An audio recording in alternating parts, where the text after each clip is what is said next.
Call the meeting to order. Please rise for the Pledge of Allegiance. Allegiance to the flag of the United States of America and to the republic for which it stands, one nation, under God, indivisible, with liberty and justice for all.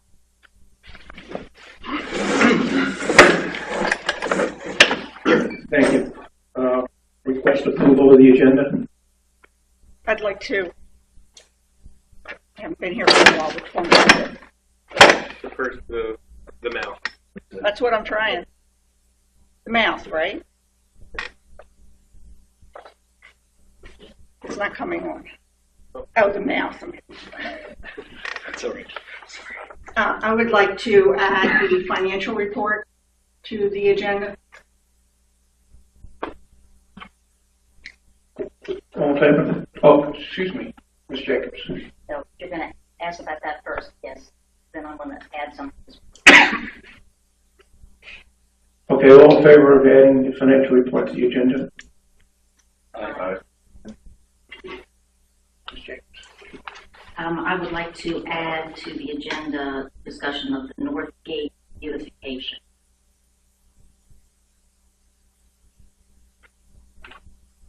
All in favor? Aye. Okay.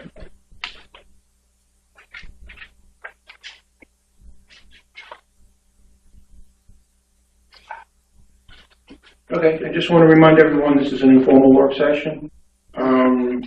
Public comments will be allowed as long as the comments are related to the topic of discussion. Just please raise your hand and I'll call on you to come up and please state your name and address.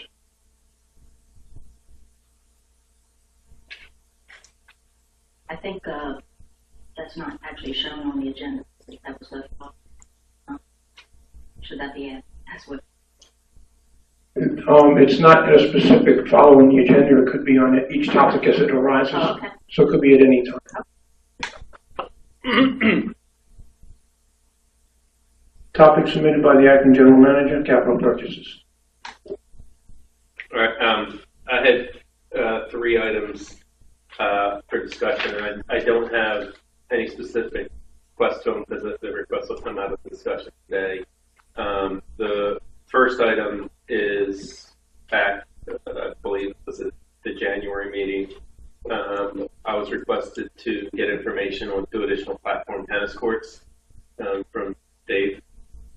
The information that was provided at that time was $120,000 for the platform courts, and then everything else was unknown: site prep, stormwater mitigation, etc.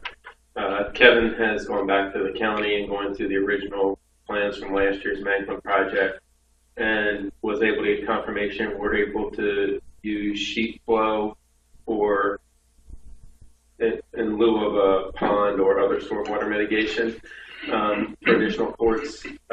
We have one price for the courts at just under $100,000, and based on budgetary estimates for the additional site work for the sheet flow, concrete, everything, he's putting a budget of $130,000 on the project for the 2 additional courts.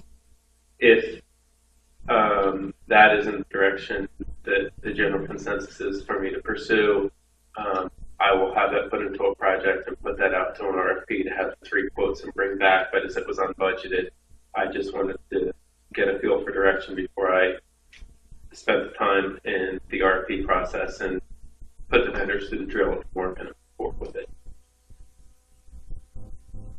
Unbudgeted in the next fiscal year? Is that it? It's not budgeted in any fiscal year.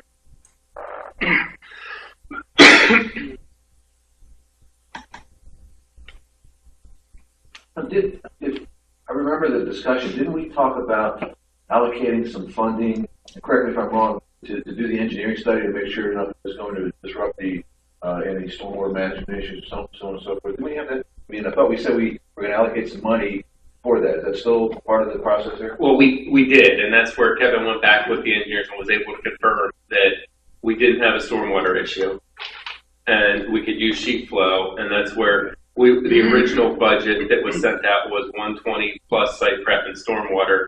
We're now at 130, including site prep and what's the grading necessary for the sheet flow and everything all in. 130,000 is the project budget. But we haven't been expensed or charged for the engineering study as of yet. We have about 5,000 invested in with Sule and DBF in the engineering verification, but we didn't. I think we put 15,000 on there because we also had the swim and racket if stormwater was an issue there and it wasn't feasible. But we didn't even go into that road because the project was feasible at the current location and in the rough budget amount that started the discussion. So now the question is, do we want to keep the ball rolling and, you know, bring it to a firm quote that then we can make, I guess, whatever done already with out of budget expenditure, or just let it go? I remember discussing this, and our utilization of the current courts warrants 2 additional courts. Did we talk about that? I mean, would they be significantly used if we build them? The feedback out of the membership was that there was a request, and that was long-standing, and in the midst of these other courts shuffling around, platform had been promised but not granted courts to the overall membership members. We don't have a way of tracking who's coming in when and whether or not they're utilized, but the feedback out of the membership is that there was a need, and that was my understanding, but I don't play the sports, so that's an area of complete ignorance. Yeah, quite. Actually, you almost could say this isn't a budget because if you go back far enough, the board did approve the budget. And although I don't remember the exact number, that's 130 as well. But that notwithstanding, I will assume it's a budget that might be edited next, well, if we are next year, just about. I think the requirement was made back then, and the requirement hasn't diminished. So I believe the requirement was established. It was put into the budget, but all of the things that went on with Lakeland Meadows and the ramp plan and everything like that shoved that to the back, kept popping up again, but it never was followed through. So finally, we have a method approach. It's not overly expensive. Doesn't require huge storm. I'm very relieved here. So I can make a motion at the regular meeting that's acceptable to the board. We can't make motions here. Not a formal motion. Not a formal motion, although we can. Well, I don't think we need necessarily a formal motion, but if the consensus is, the directive is to get an RFP so that we can, I mean, at this point, the most an informal. I mean, that's all. I mean, this is more a direction to the GM than an official board approval, because there's nothing to approve without a firm fixed quote adhering to our purchasing guidelines. I'm in favor of getting a firm offer, so we know exactly what the cost will be, and have the board make the decision based on the information from that. So Doug? Will that, I guess if an RFP would go out if we decided to move forward, would that include the location of the courts? In other words, that establish where the courts would actually go and how complex and the existing environment would be laid out differently to accommodate those additional courts? I know that they did define a location based on the stormwater flow, and I do not know.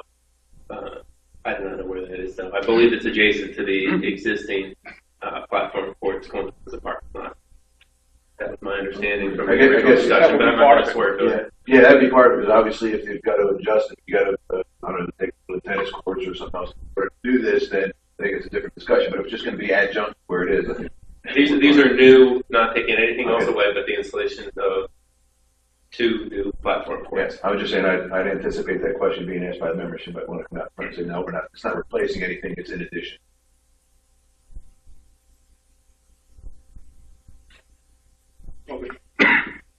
Just a quick comment question. According to David, this is kind of an old capital purchase plan from a while back.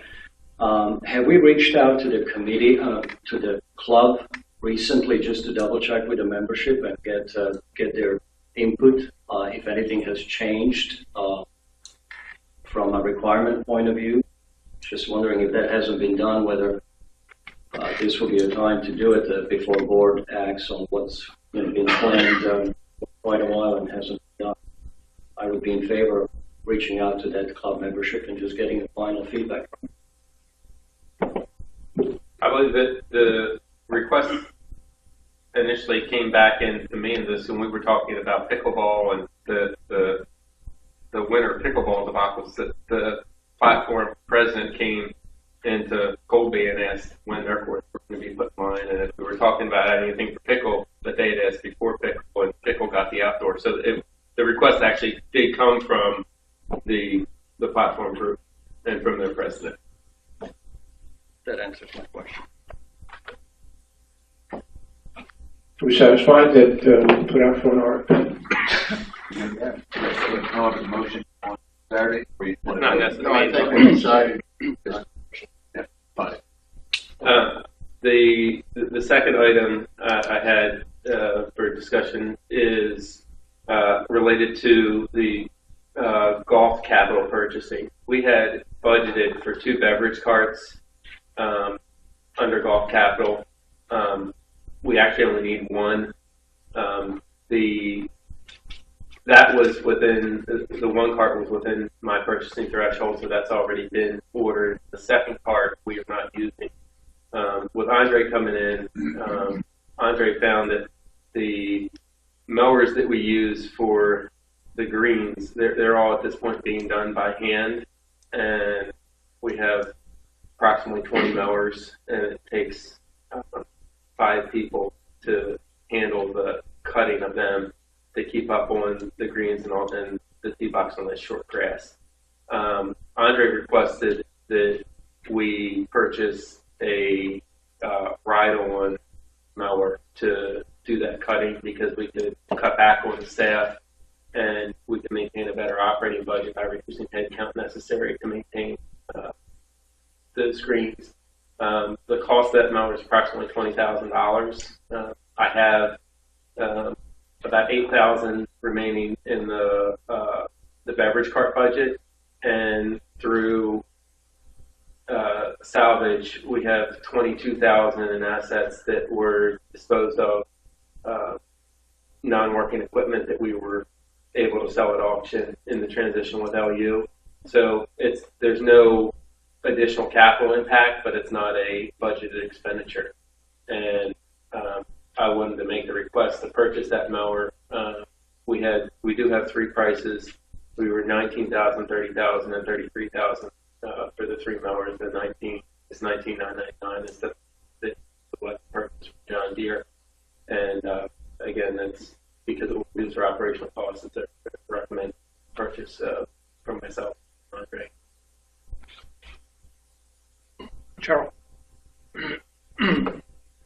I recall discussions about mowing at the golf course, and there were particular reasons why we were using the mowers that we use, and it had to do with, I'm not a golfer, so this is going to be a problem, but my recollection is it had to do with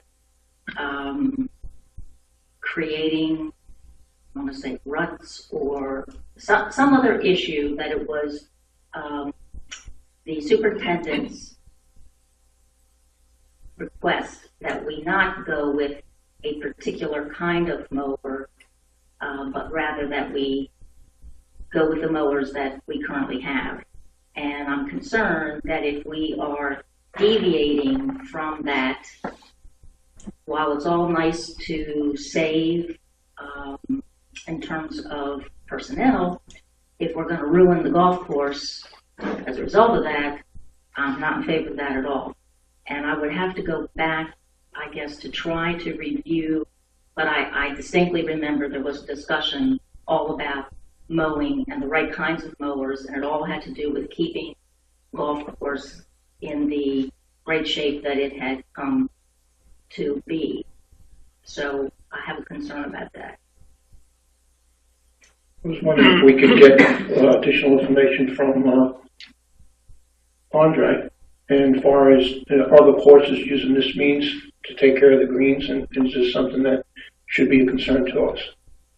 I did talk to Andre because I asked the question, and over 2/3 of courses out there do use the ride-on mowers. The highest end courses do walk them. There's, as far as damage, there is little to no chance of any damage. The walk behinds are a little more precise, and so there's a preference in your high-end country clubs, but the reality is that's not what our course is, and the ride-on mowers will maintain the quality of course. And I mean, the bigger issues we have on the quality really come down to our fertilizing, our watering, and I think the soil test we got when the course was turned over from OU, the greens were actually in very poor condition, and we're on a 2-year repair plan to bring them back up. So mowing is the least of our problems. Maintaining the greens right now, we have issues in soil balance and fertilization that, again, because of how far off they are, it's going to take us about 2 years to back up to where they should be.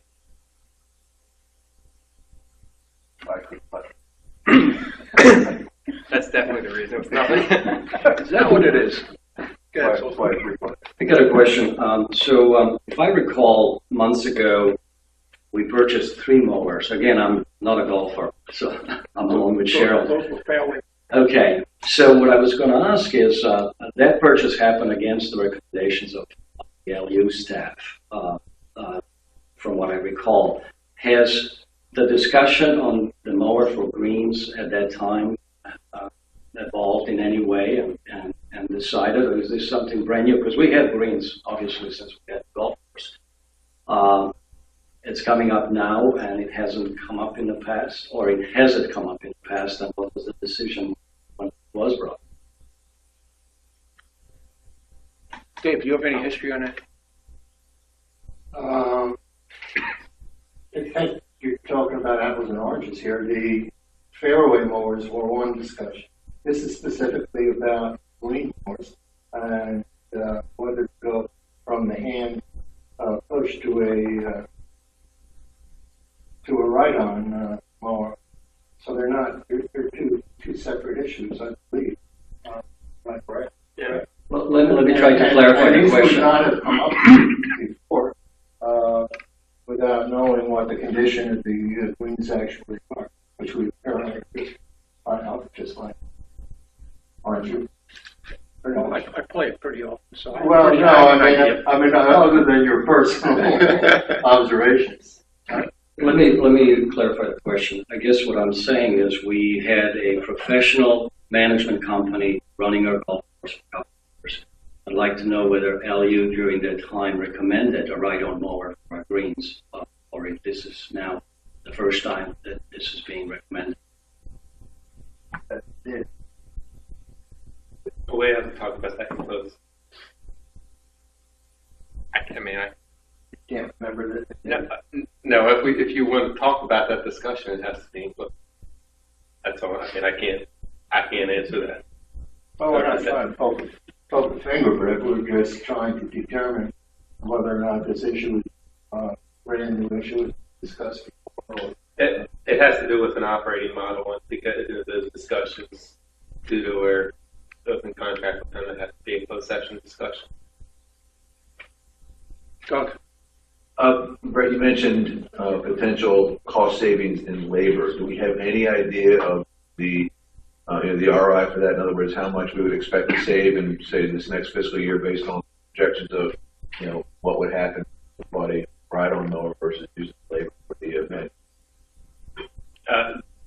Within the first year, we would be able to save in the labor through the you're looking at least 20,000 in labor. You're going to save out of one season.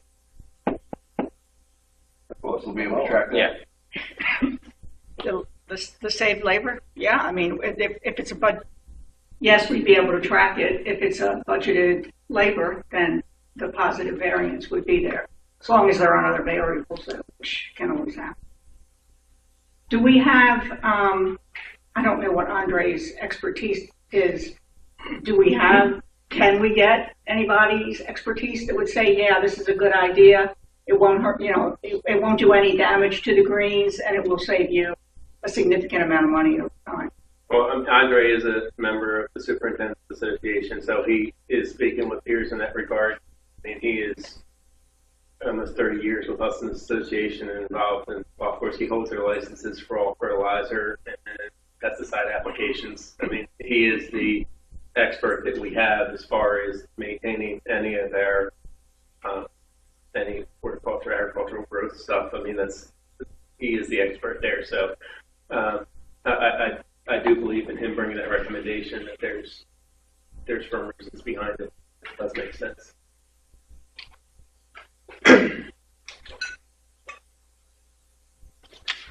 Would it make any sense to get an opinion from, an outside person too, because second opinions are good? I mean, I don't know. You think it would help the decision-making process at all?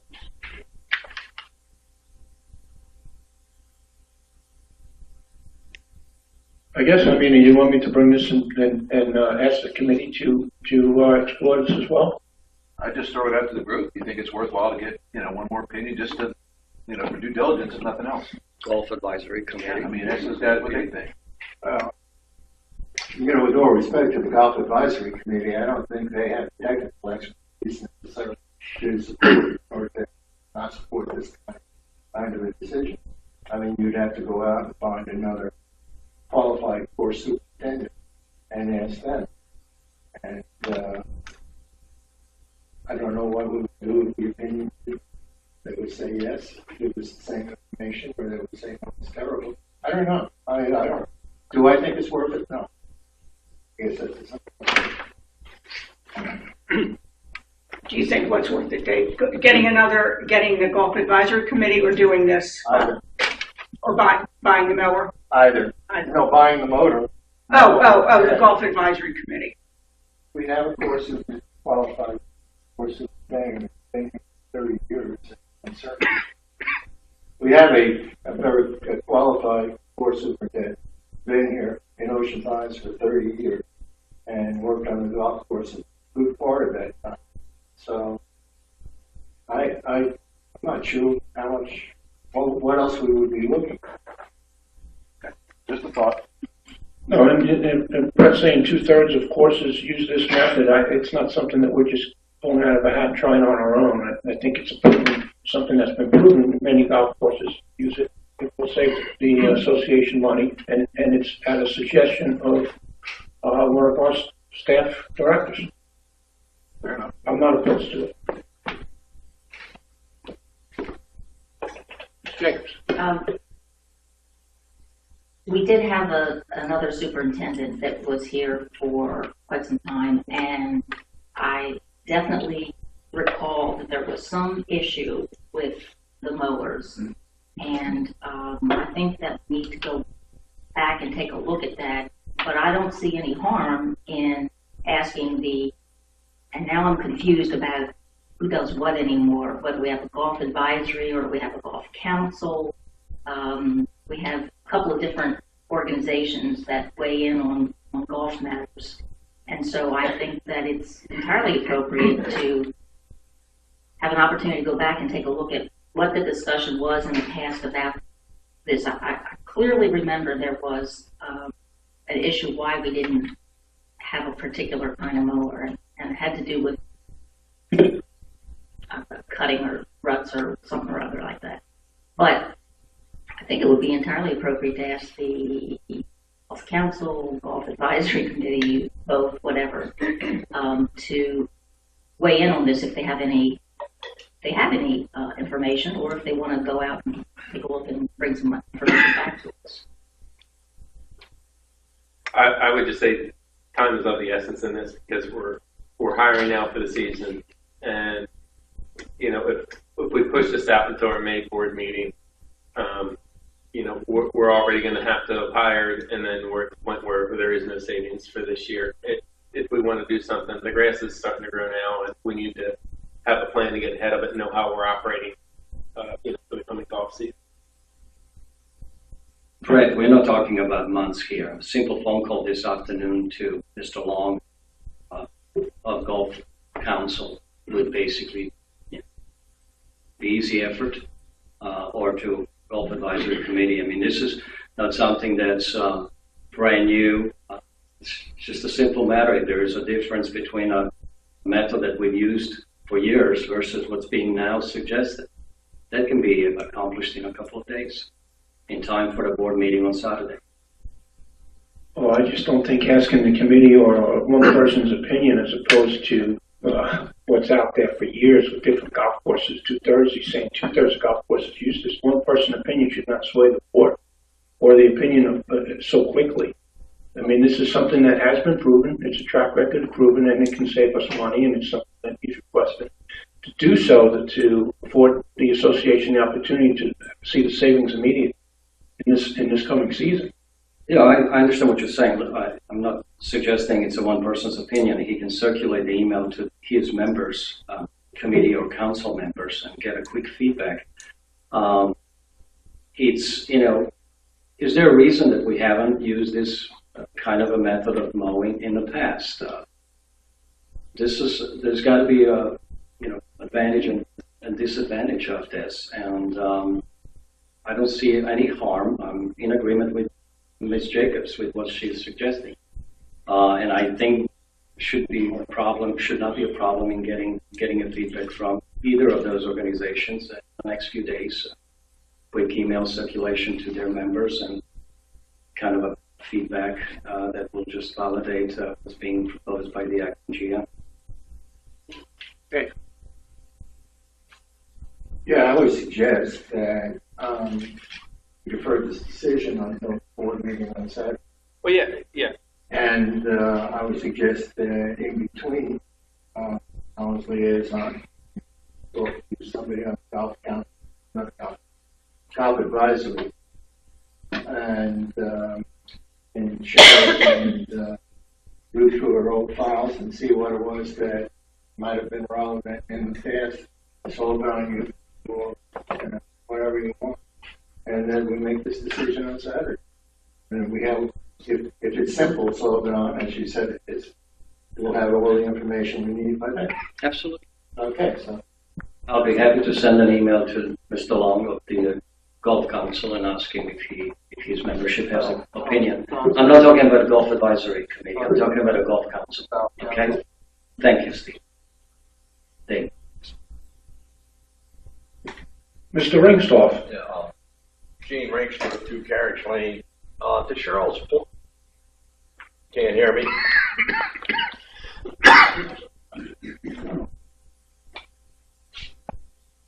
Just had a Dr. Bill guy.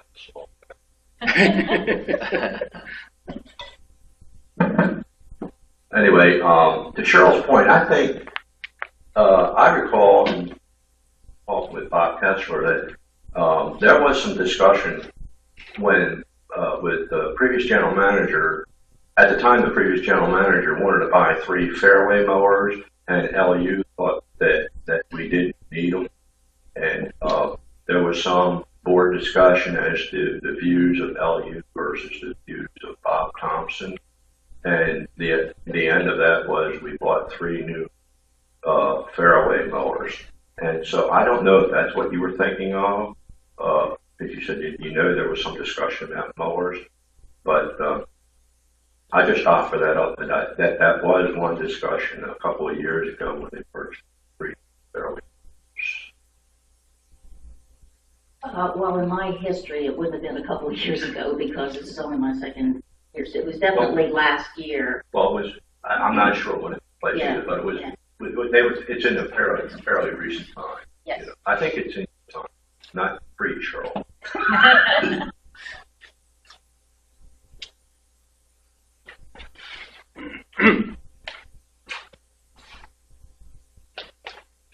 I'm sorry. Hi, Bob Aurelius, Moon Shell Drive. I worked at the Bay Club for 5 years as a cutter, and they used riding mowers. Took 3 hours to cut 18 holes with riding. Except if during the year, as the grass changes, sometimes they had to go to a hand push mower if the greens were not right. So I mean, that, they use it. There are other two courses, which is Fair Track and Bayside. They use all push mowers, and they're going to make a little finer, of course. There's no doubt about it that a riding mower will put dinks in the green here and there. It's hard to control it exactly how close you are to an edge to the collar of the green. So you are sacrificing something by going to a riding mower. But the savings is significant. That's it. Thank you. I think that's the gist of the board decision here. We understand that if you do something by hand, it's expensive. It will come out a little bit better. And you have to weigh out the other option. Do you do something quicker? Do you do something much less expensive and have that cost savings?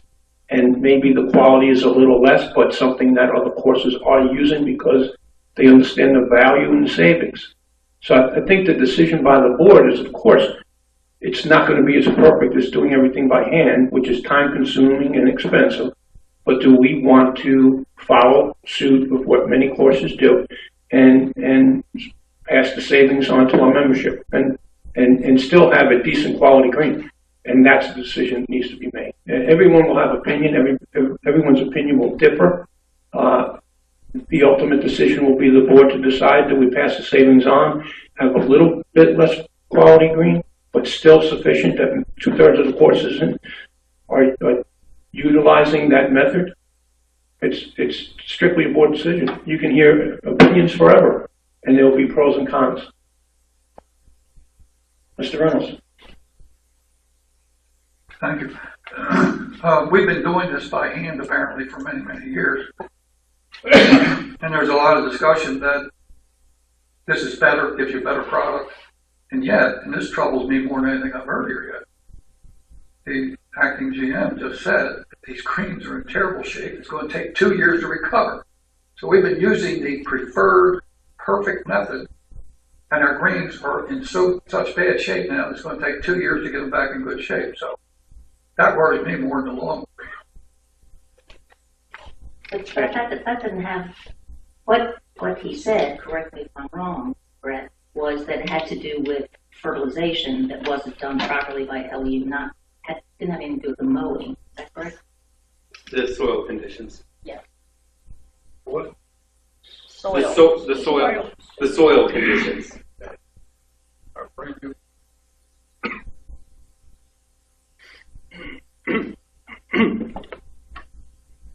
Okay, so I guess we're in agreement that we'll investigate it further and it'll be on the agenda for further discussion. Okay. The last item, which wouldn't be on the agenda, but I just want a consensus on direction in line with the platform, of course, the expansion of the sports court pool. When we went back to finalize a number and bring that to RFP for the addition, the bump out of that full side of the pool is almost twice the budgeted amount as the number we're looking at. So, in order to keep a project moving forward there, what we'd like to do is go to a smaller room off the side of it rather than on the long side of the building, kind of adjacent to that. It's like a 25-foot wide. It's like 25 by 40. The walkway into the pool where there are tables set up to push out a room on the side of that adjacent to the ladies' room. We would be looking just over 1,000 square feet in addition versus the almost 4,000 was going on the end of the pool. Given the scope's changing, we'd still be able to accommodate the after-school program and have a room compliant to that. We'd be losing some storage space, and we do lose the ability to expand the pool out with that. We're probably in the range of $150,000 and put in the smaller room off the side. Since the scope was different and the project was different than what was budgeted, even the dollars were allocated to sports court. I wanted to get a consensus before I went through the efforts and time and getting a formal RFP for that modification that was something the board would accept and that would be looking at the May board meeting, is the one that would be on the agenda, be able to have 3 quotes and a formal project there.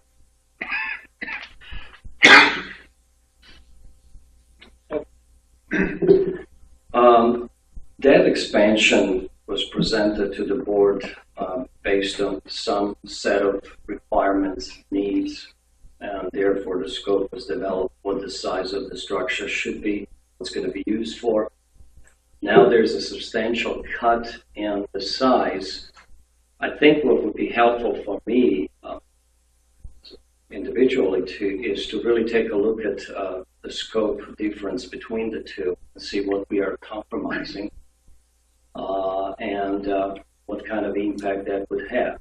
So before deciding on doing what the acting GM recommends, I would really like to see a difference between the two and whether it's worth taking the approach that he's suggesting.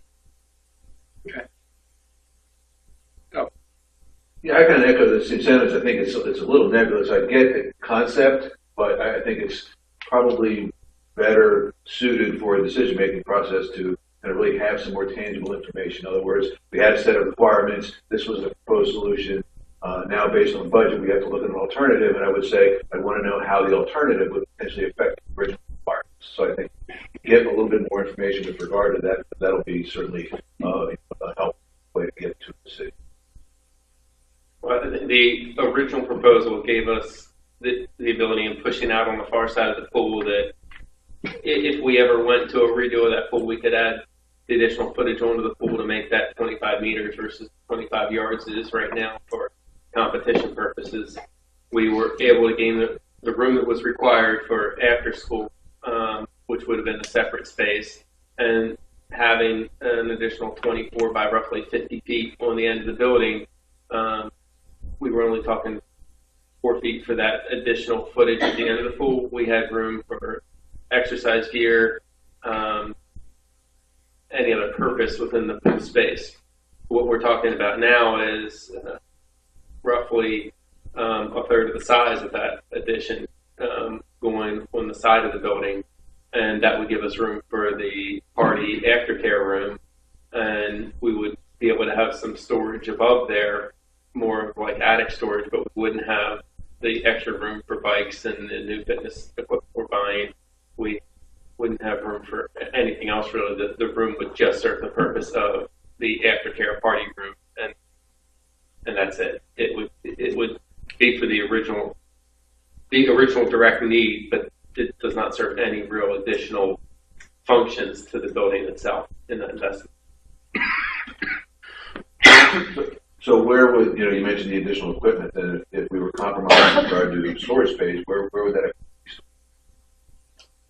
Around the perimeter of the current structure, the way we're working right now. So, I mean, we stack the bikes up around the building, and the trampolines and the mats and the other equipment that we approved out of this budget would just continue in that fashion, and we have it off to the side where we can get it. And there's no safety issue with that? Any concerns? We still keep the required, ADA walkway all the way around, but I mean, it's just a matter of there's only so much place to put stuff. We can function and we can get through everything that we're doing as is with the smaller room. It's an issue of space versus money. And do we want that room for growth in the facility, or unfortunately, we're not really there on long-term planning, but the aftercare was the big issue we put into justification behind it, and that's what we really wanted to get to. So we still have a means to get there. I'm a fan of advisory committees. I love to use them more than we have so far. So I guess the question that's running through my mind is if this is something that we should run by the aquatics committee, or if it's just a pure operational topic that doesn't need to go outside of the staff and their recommendation. But I get the impression that there is going to be a compromise going with a structure that's 1/3 of the original size that was proposed. And I'd love to see if Aquatics Committee has input, opinion on this before we as the board decide between the two. Or whether this is something that really should be put on hold, rebudgeted, reevaluated, and maybe still go with the original size that would meet ultimately all of our needs, and look at whether it's worth the additional expense as opposed to just trying to get whatever we can with the money that was allocated. So these are just the things that are running through my mind, and I believe that bouncing this off of the Aquatics Committee may be worth it. Yeah, Brett, you mentioned an interesting point about, if we take, I think I heard you right, if we take this course of action, we may be painting ourselves into a corner with regard to future expansion and other potential options for the pool. So I'm wondering if, folks on the, of course, let me rephrase this, the Comprehensive Planning Committee, what's their status right now, I guess is my question. And should this be a question be posed to them for sort of a longer term discussion? In other words, because to your point, if we do this and solve a short-term issue, how did it affect, sort of the long term? And are we, at some point decide that, it would be to our advantage based on conditions that change over time, that we do want to go with 25 meter rather than 25 meter pool for competition. We do want to have, the popularity of the aquatics classes has grown tremendously. We now need twice as much source space as we used to have. So I think those things we have to take into consideration. So maybe we look at it in a little bit more of a long-term perspective and say, is this, is this the right thing to do now? Maybe it is, but I certainly wouldn't have that myopic view. I want to make sure that I looked at long-term where we want to end up having that, because it's going to be a resource that's certainly going to provide a level of benefit to the community, both, from a swim team perspective and a aquatics exercise perspective. I think we have to take that into consideration because it covers a broad spectrum of our, of our constituency. So it's just a thought. Maybe we want to take a long-term view of this. Cheryl.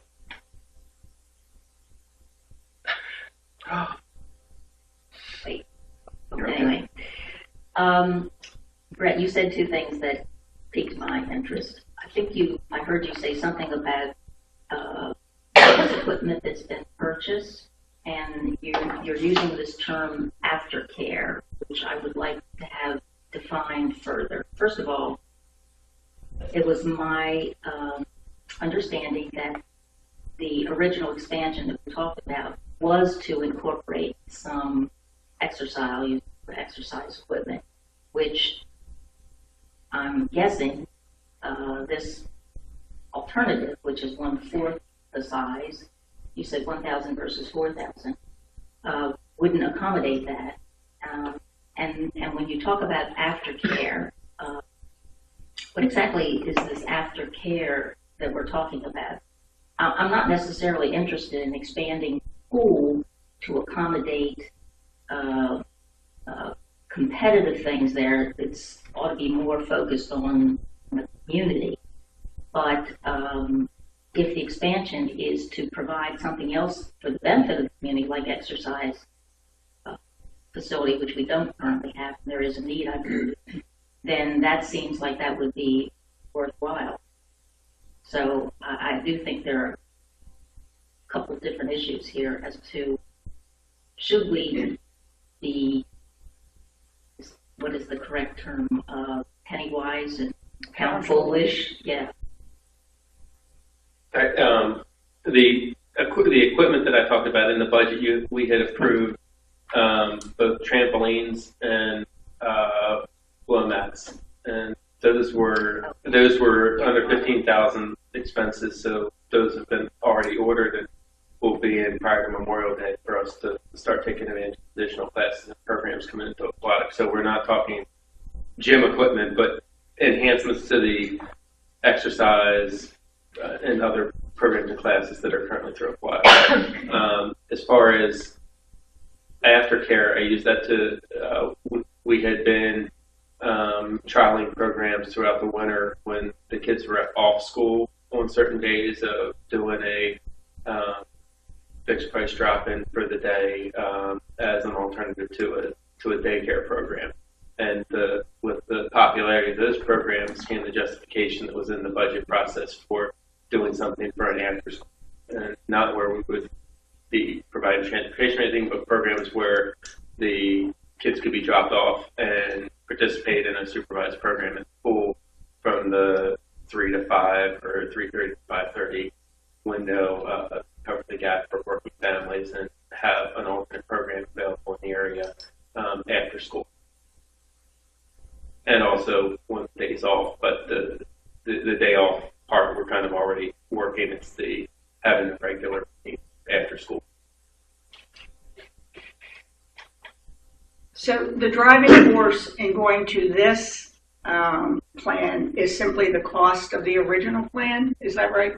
Yes, and we're limited in our ability to competitively bid an expansion because the core building itself, when we bid it before, we selected a manufacturer who's the one that came in, and it was the manufacturer's contractor who installed it. We're kind of stuck because of the building that we have and maintaining, an attachment to that existing structure in the same pieces going into that same manufacturer, and that's what pushed us up to just over $400,000 versus the $220,000 that's budgeted in going into an expansion of the same structure. So when it came to options, we're kind of starting from scratch if we're going something other than that manufacturer, and that's where we're either going to be more expensive in another manufacturer because we're adapting to that same square footage, or we back the print down and just go to something that covers the immediate needs and the business plan behind it, which was the aftercare program. Well, I guess I joined some others in that I would hate to make what I think is a really long-term decision. That pool is going to be around a long time. The expansion is going to be around a long time based on exceeding budget by, $200,000 or whatever that number is. Not that that's not a lot of money. I'm right there. That's a huge amount of money.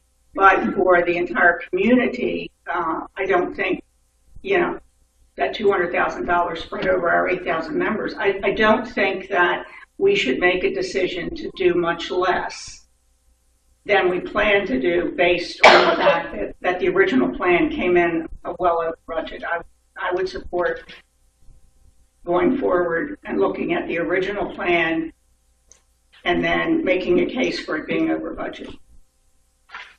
I mean, as I said, this was going into May anyway, so I can provide the numbers for the expansion as we budgeted, which is over budget, and I can also provide back numbers in the plan for the smaller building, and we can defer into the May discussion to have both of them in black and white. If there is kind of an unknown, so where should we go?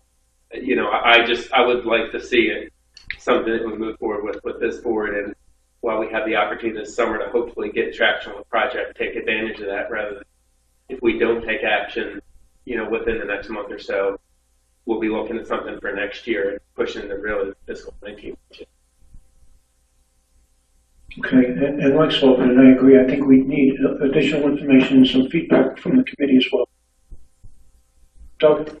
Great. I'd add one more thing to the comparison. We talked about doing it the full plan, okay, see where that goes. Alternative that's out on the table, but also add for comparative purposes. We did nothing. In other words, there's risks and operational aspects associated with doing nothing. I think we should have all three of those as the alternatives. Mr. Miller, you have a comment?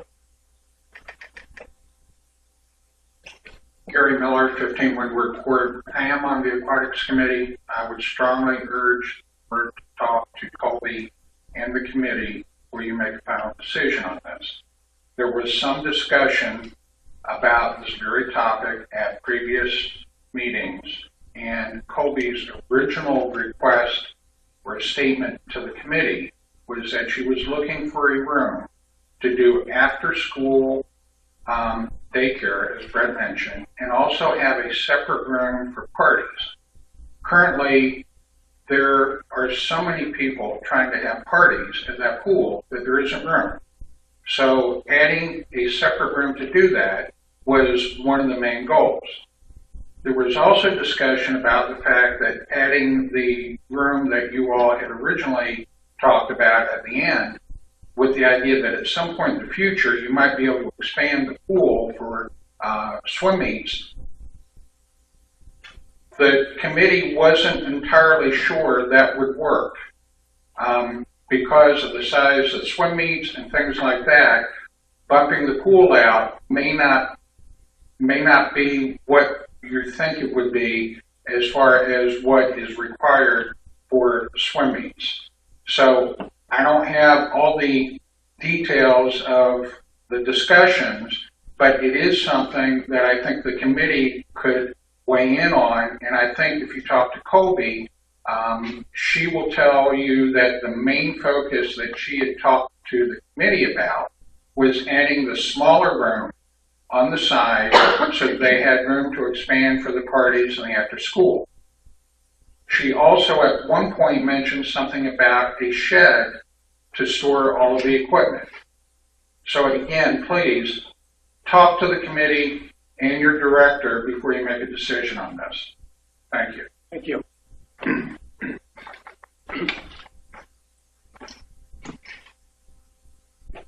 Okay, no further.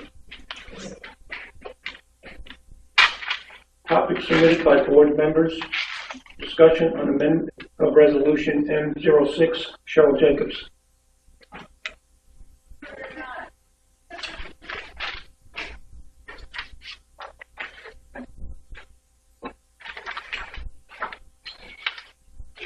You all have been provided with a copy of the motion as well as a redline version of the proposed amendment.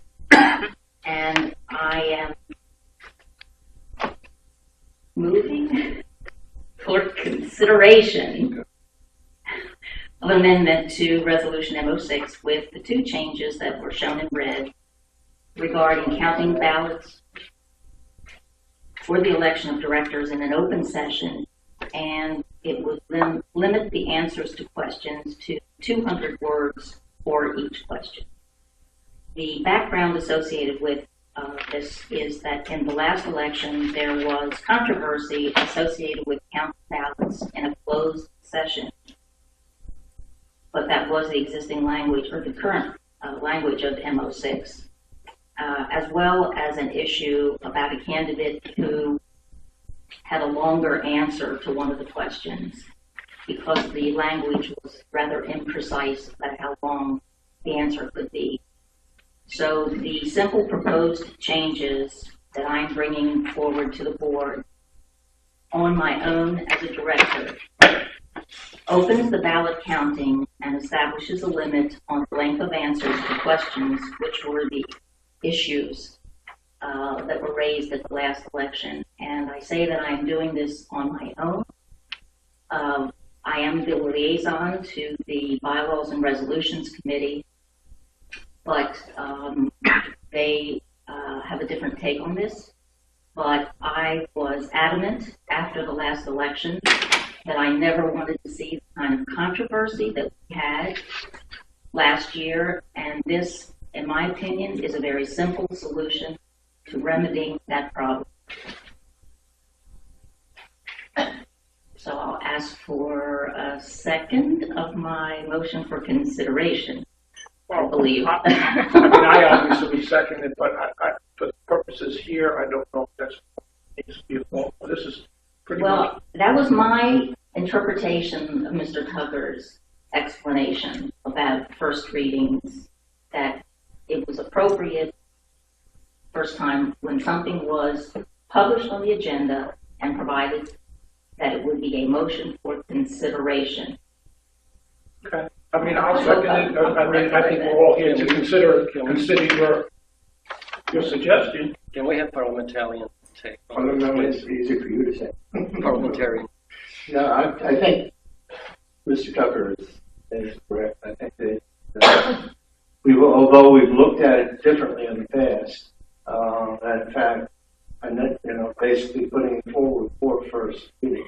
One of the important things is that it get on the webpage, because we're not the only ones involved, and that's the members too should have an opportunity to play. But this has been discussed, so I mean, I think between now and Saturday, when I was presuming you would make a motion. There's sufficient time. I have to say, though, that I had been looking for the red line version, and I guess I missed it. I don't have, I mean, I have the motion, but not the red line. It's in the packet, Michelle. It was in the packet. That Michelle sent out, which wasn't on the drop. But I had also provided it ahead of time to everybody in an email because I wanted you to have Okay. the opportunity. Well, let me review just it. say that I don't have it now. But that's, I mean, I'm like, Okay. you're not your, And there are only the two changes that you just addressed. That all the other discussions are not a part of this That's correct. discussion. That's why I'm taking a very simplistic view of trying to remedy what I understood to be the problems from the last election. And they,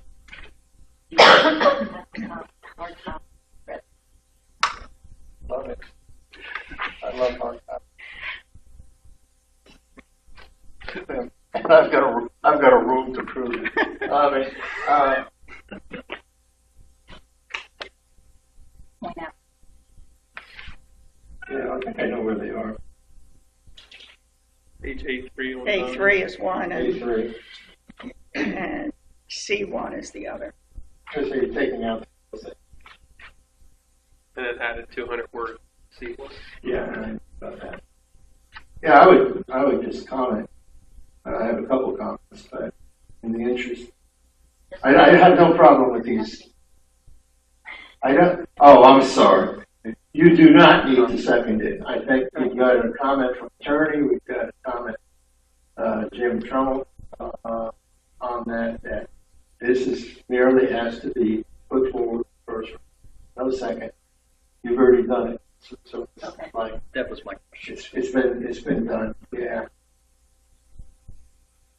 Now, with regard to first reading, I have no problem with either one of the changes, and they're the simplest way to address this. And I guess the lingering thing that I have a problem is that there are still some issues associated with this, which have not been addressed. Matter of fact, there are issues that go back 2 years ago. I can show you our attorney's letter, who basically said, this is an issue, by the way, but I'm not going to address it, and he kicked the can further down the road. I think it's probably too complicated to mix the two together now, but I haven't given up on the other one. So I'm going to provide, not at the same session, I will provide a first reading, an attempt at a first reading. And the other, and is the other thing very important? Well, depends on what you think about the law's probability, but we have a provision that says we can have a recount, we can have a challenge. It's in the bylaws, and it must be, you must provide an opportunity for that. We have, to the best of my knowledge, no provision doing that during the annual meeting. And I think, and as Joe pointed that out, Joe Moore, 2 years ago, and I'd be happy to send that to anybody who doesn't have it. It's something that should be addressed, and I think it can be. And it could have to do when the ballots are counted, and so there are other ramifications. But anyway, I'll stop. As far as I'm concerned, as far as this goes, I'm fine with it. My reaction to Ms. Jacobs' proposed changes to the resolution MO6, it is a compromise to what was previously submitted by the Elections Committee. Some of the members are here. I still fully support the version that the committee put forward to this board. Not only have they made the changes that Ms. Jacobs provided in her version, but they have gone beyond that, incorporating the changes that were recommended by our legal counsel. 95% of those have been incorporated. The sticking point continues to be the announcement of the election results. right immediately after the ballots were counted versus at the annual meeting.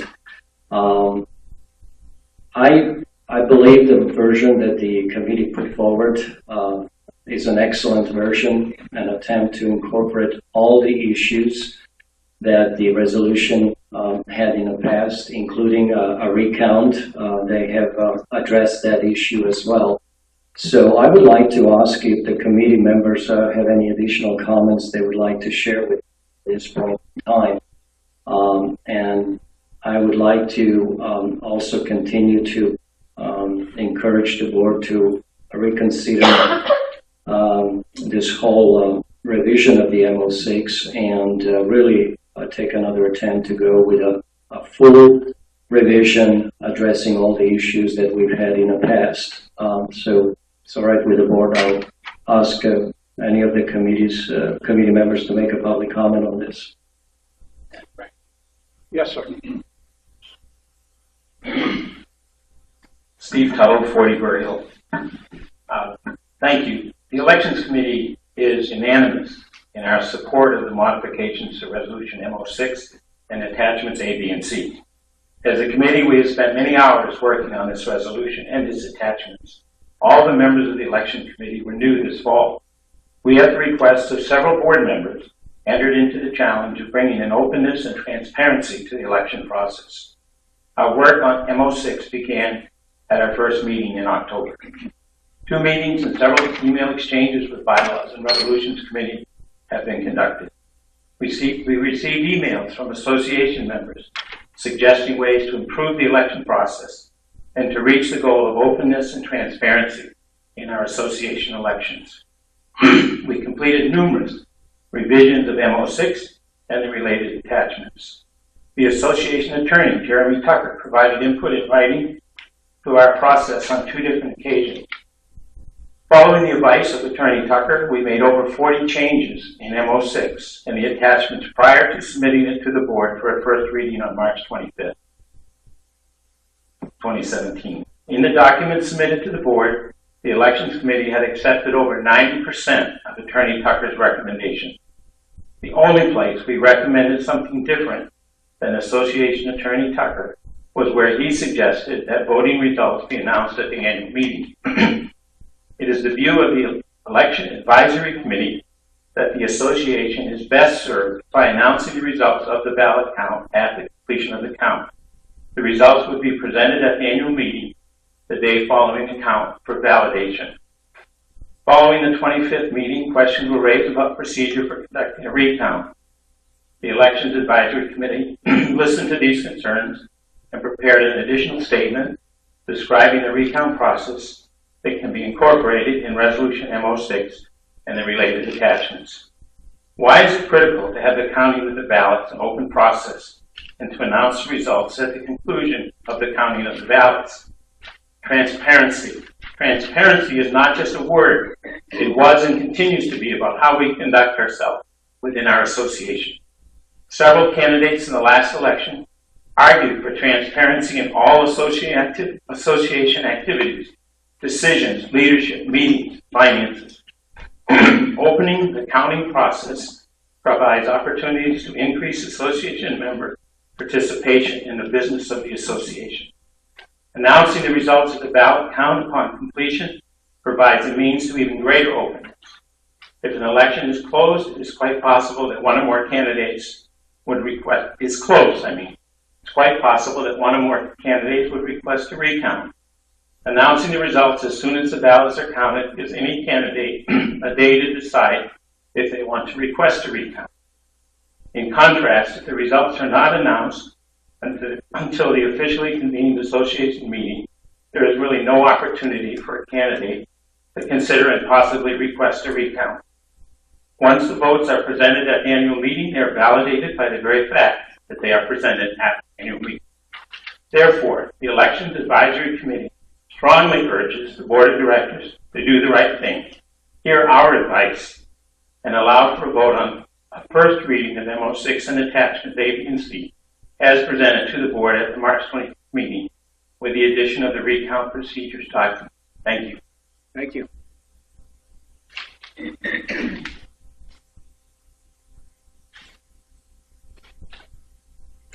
Any other comment? What he said. Mr. Reynolds? What he said. You echo it. You agree? Yes, and I agree with everything that Mr. Tuttle said. And the specific issue that I referred to, again, if you look at Joe Moore's ruling, or actually it was a re-ruling two years ago, he raises the question, after the results are validated, if there is a challenge request for account, which board would resolve the request as specified in the ballot? Would it be the prior board or the recently elected and validated board? And Joe's words are something to the effect, I could pull it out later, but that's for some future board to decide. We're 2 years further down the road. And if we don't address the issue, then some future board, because it can happen, and if it does happen, we don't know what to do. Oh, I'd like to add to what Ms. Jacobs said. First of all, I want to thank her for bringing this up at the work session today. I don't think her attempt is to contradict intended to contradict what the committee has done. I believe that you were trying to make minimal changes that the community has asked for. But, taking into consideration what happened at the March meeting, 2 directors were not present, only 5 voted on the first reading consideration, first reading.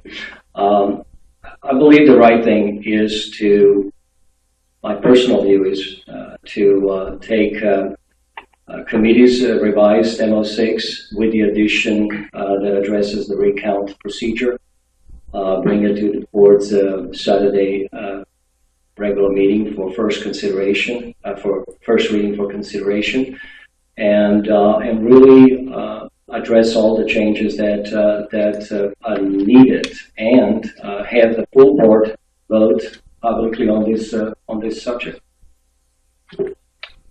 Dave? Yeah, just a couple of things Logan said. There is no contradiction for what Cheryl proposed and committee. They're 2 different things. They're subjects. They're all embedded in the same resolution.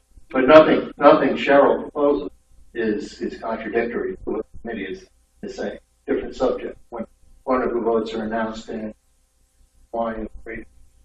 The second thing is that we're not putting it up for first reading. We're putting it up, I would assume, for second reading. Okay, at which point in time it may be amended. And I would point out that we could accept what Cheryl's written and vote for it, if that's one way to go. The second way, and in which case we can amend it again. We can amend it the following month if we want to. Maybe it would clear things up by that. Okay, the second thing we could do would be, during the second reading, is we can offer amendments to it. And basically vote on the amended resolution or go back to the original. A little more complicated, I think, but that's the procedure as I understand.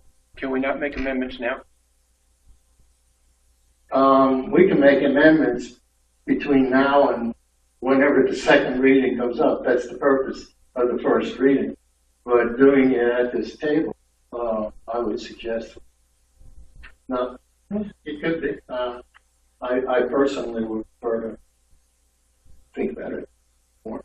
Well, what I'm asking is the work session, the purpose of the work session is to streamline the regular board meeting and to have major discussion on some of these issues here as opposed to at the board meeting. I think that's the purpose of why we have a work session. So if there's discussion or input in amending or discussing about this topic, I don't see why we don't have it now. I personally don't have the ability to take this and then redline it further beyond what Cheryl said, but I can try it. I can do it. I know what the amendment very much. Oh no, I would want to go back and rewrite if you're going to do an amendment, get all the input you need. I'd rather go back and see what Steve Donovan they have recommended specific terms. So, Okay, I was just questioning because this is not the first time we've discussed this topic, and we've had feedback for almost a month and a half, not 2 months on this topic. So I'm wondering from what we've been discussing the last couple of months, why can't we continue that? it's going to be in the writer. Okay. So yeah, Tom, I agree. We've had this on our discussion agenda, back and forth for, several weeks now. First, thanks to the Elections Committee. I think they, like the other folks have said, they've done a very good job in this. I really think what it boils down to, while I agree with Cheryl's suggestion that two of the salient points are counting it in an open session, and making sure that we Limit on questions. limit on the 200 words. Yeah. But I think the driving force that I see is that we have a stipulation in the bylaws for a recount, and right now we don't have a process based on the current way we do things to be in compliance with those bylaws. So if the way I read the suggestion from the Elections Committee and the way they've restructured M06, this approach would allow us to stay in compliance with the requirements that have already been stated in the bylaws. That's my sort of thought process. And because we don't have it, then, what are the bylaws? Are they just a guideline, or are they something we're supposed to adhere to? We could get into that argument, but I think it's very important to make sure that the idea of doing all three, 200 words, the counting in open session, the announcement right after that, allows that process of compliance with the stated bylaws to actually happen, where right now I think everybody's in agreement, although I'm not going to say that everybody's in agreement. I think it's known right now that there is no process for a recount should it happen. Dave, I would agree with you. You made a statement at a previous meeting. The chances of that happening are probably statistically irrelevant, but the fact that it could happen and the fact that it's already been stated in our bylaws compels us to make sure that we follow the process and adhere to those regulations. Well, I don't think the fact that when that recount is requested or when it happens is specific in the bylaws, but the bylaws just say that the recount has to happen. So I don't think that we're in violation of the bylaws. If someone does request a recount will be done. That's not a violation. The problem here is that I see is they're requesting that the recount prior to the annual meeting. Well, if the recount is specific prior to the annual meeting and you're pigeonholing when it has to happen, that means the results have to be announced before. Okay, so this requirement here for the recount procedure is basically saying, well, no, it has to be announced before the annual meeting. Okay, and that's not a requirement of the bylaws. The bylaws say it has to be a recount. That's all it says. So if you don't follow with a recount at any time and you deny the recount, then you would be in violation of the bylaws, not when the recount is being done. Yeah, so noted, Tom. Just go back to the point. If you recall, Joe Moore says, when that gets validated, those people are now directors. So at that point, if someone came up for a recount, which board are going to be the ones that carry out that recount? Because it's contradictory to have a new person just duly, let's say there were 3 positions open, and the last 2 were very, very close, all right? But the first person, is elected. Which board is supposed to take under consideration that recount process? That's my point. Because again, going back to when they get elected, they become directors that day. That was stated by Joe Moore last year. And all I'm saying is, I think the Elections Committee took that language and that scenario and basically said, yeah, let's make sure it's not a question. It becomes the current sitting board is the one that would address the process of the recount, not a brand new member, because I think that would sort of contradict just an opinion. But my point is this: no board, no matter which board it is, can deny the recount. So it doesn't matter what board is sitting there. There will be a recount, and a recount will happen, and then they'll decide who will be elected to that board at that point, if there's a mistake in the count of the ballot. Okay, but neither board, no matter the new board or the old board, can deny the recount.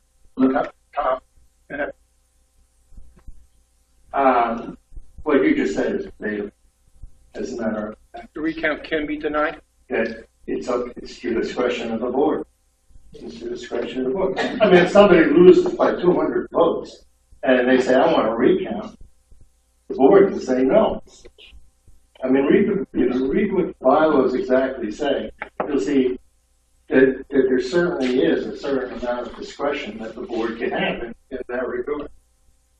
Hey, let me just read directly, if I may, from Joe Morris. It's like third from the last paragraph. It should be noted that this memorandum does not include the determination of a similar issue in the event that a challenge to the election is submitted to the board for its determination. Under the provisions of section 5.03, it's in there, of the bylaws, should such a contest appear in the future, a resolution of which members of the board would vote on that determination shall remain a question for future consideration. Here we are, in the future. So, in fact, the issue of which board, I mean, if we take Joe's previous determination, which was in this letter, that once it's announced, the election officially announced, once it's officially announced, that's validation, and we have a new board. And if somebody at that point in time says, wait, one vote, are you kidding me? I'm going to want to recount. It's the new board that makes up their mind. I mean, it appears here, but Joe doesn't say that. He says which board is a question. And that's what you want to pin down. So the new board, the one to which the person was just elected. Yeah, he won by one vote. And he's on the new board that votes on the recount. There's no conflict of interest here, right? Now, I'm having a little trouble with that. How does it work? How does it work with results in advance? First of all, bylaws are clear. The results aren't official until they're validated, and they're not validated until they're read by the chairman of the elections committee at the meeting. At the annual meeting. Okay. Or subsequently, if there's not a quorum, at the first meeting of the board of directors. Which board of directors? The old board of directors, because they haven't been validated. Everybody accepts that. We've done it before. Okay. If you get an early count, what you would have is an unofficial count. These are not validated yet. If you could post them up on the door or wherever, hand them out going into the meeting. At that point in time, everybody would know. Then it's up to the chairperson, which will be Tom, to specify a time, say unofficial results have been posted, and specify, now I'm making up the procedure, but something like, is there a challenge or is there a request for a recount? At which point, you would suspend the official, everybody would know who won, but you would suspend the official validation until the board, the old board, sits down and says, okay, this is reasonable, we should recount this again, and specify a recount time and procedure. That's the only reason for doing the early announcing, is simply to make it some reasonable time. And I can't, well, at any rate, that's where I'm coming from. I think and that's where the elections committee comes. Right. Sure, you want to comment before you Go ahead. I think regardless of whether we leave it as it is with nothing defined or go with what the elections committee has defined, I still don't think that we really have solved the problem, because in having a less than 24-hour window to push for a recount, it's not realistic, and you could have scenarios where, you know, the person who wants to recount might be away and not be present for the county or the annual meeting. I mean, there have been newly elected directors not present at annual meetings before, to my understanding, and there were directors that ran in the past year that weren't at the annual meeting. So you're really still leaving it up in the air, and the fact that we have to hold the election materials for a year after the election, that recount window is really out there, and it could be a factor that, you know, a candidate or a group of people are made aware of that come up well after the annual meeting that sparks the need for a recount. And at the end of the day, which board it is, I think you have to look at the fact that there could be a biased party on any board, whether it's the newly elected and the person who would be the victim of the recount, or the previous board and might just have a personal bias towards particular candidates that you have to rely on. That's why there are 7 votes, and that it's 7 directors, regardless of who those directors are, that are going to put forth best judgment. And the association elected those directors at one point in time to put forth their best judgment. And if someone has a bias, it's the other 6 members that would override that bias. That's my opinion. I believe what Cheryl presented, it solves an initial problem, and we need to get it forward. And I think we made too many changes out of what was proposed last month, and there's too much to work out. And we're going to be talking about this for months. We need to get something done now, and Cheryl brings something that fixes it now. Cheryl. Okay. First of all, I am in no way diminishing the hard work that was done by the Elections Committee. But I think the point that Brett just made is why I have put forth what I have. And that is, there are lots of other things that they took into consideration, and it has bogged down getting this one thing, for the most part, that the entire community wanted, and that was to open up counting. So we can drag our feet on this, and we can try to make amendments on the fly, which is never a good idea, or we can say, let's take this first step and make sure that this election satisfies the issue of transparency and that ballot counting is done in an open session.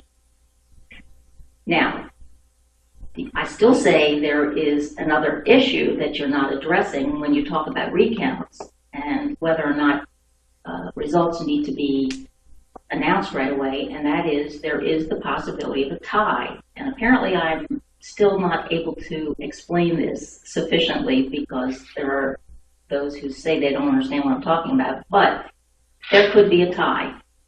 And a person who is in a tie position may very well say, I'm not submitting to your draw of cards because I want a recount. So there is, there are other issues associated with why it's not necessarily a good idea. Hold on, Dave. Hold on. Now you have lots to say. I'm putting up my hand appropriately, Joe, and following the rules. Okay. So, in summary,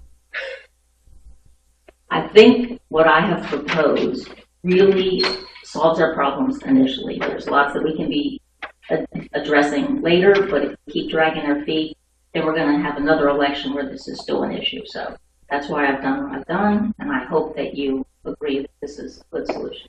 Is that my turn? Yes. Okay. First of all, I agree with the simplest approach. I think I said that from the very beginning. Is simply to accept Cheryl's. Yeah, well, because when you don't address the entire problem and when you ignore people who are trying to, then I'm sorry, those things have to be discussed. Let's talk about the issue of a tie.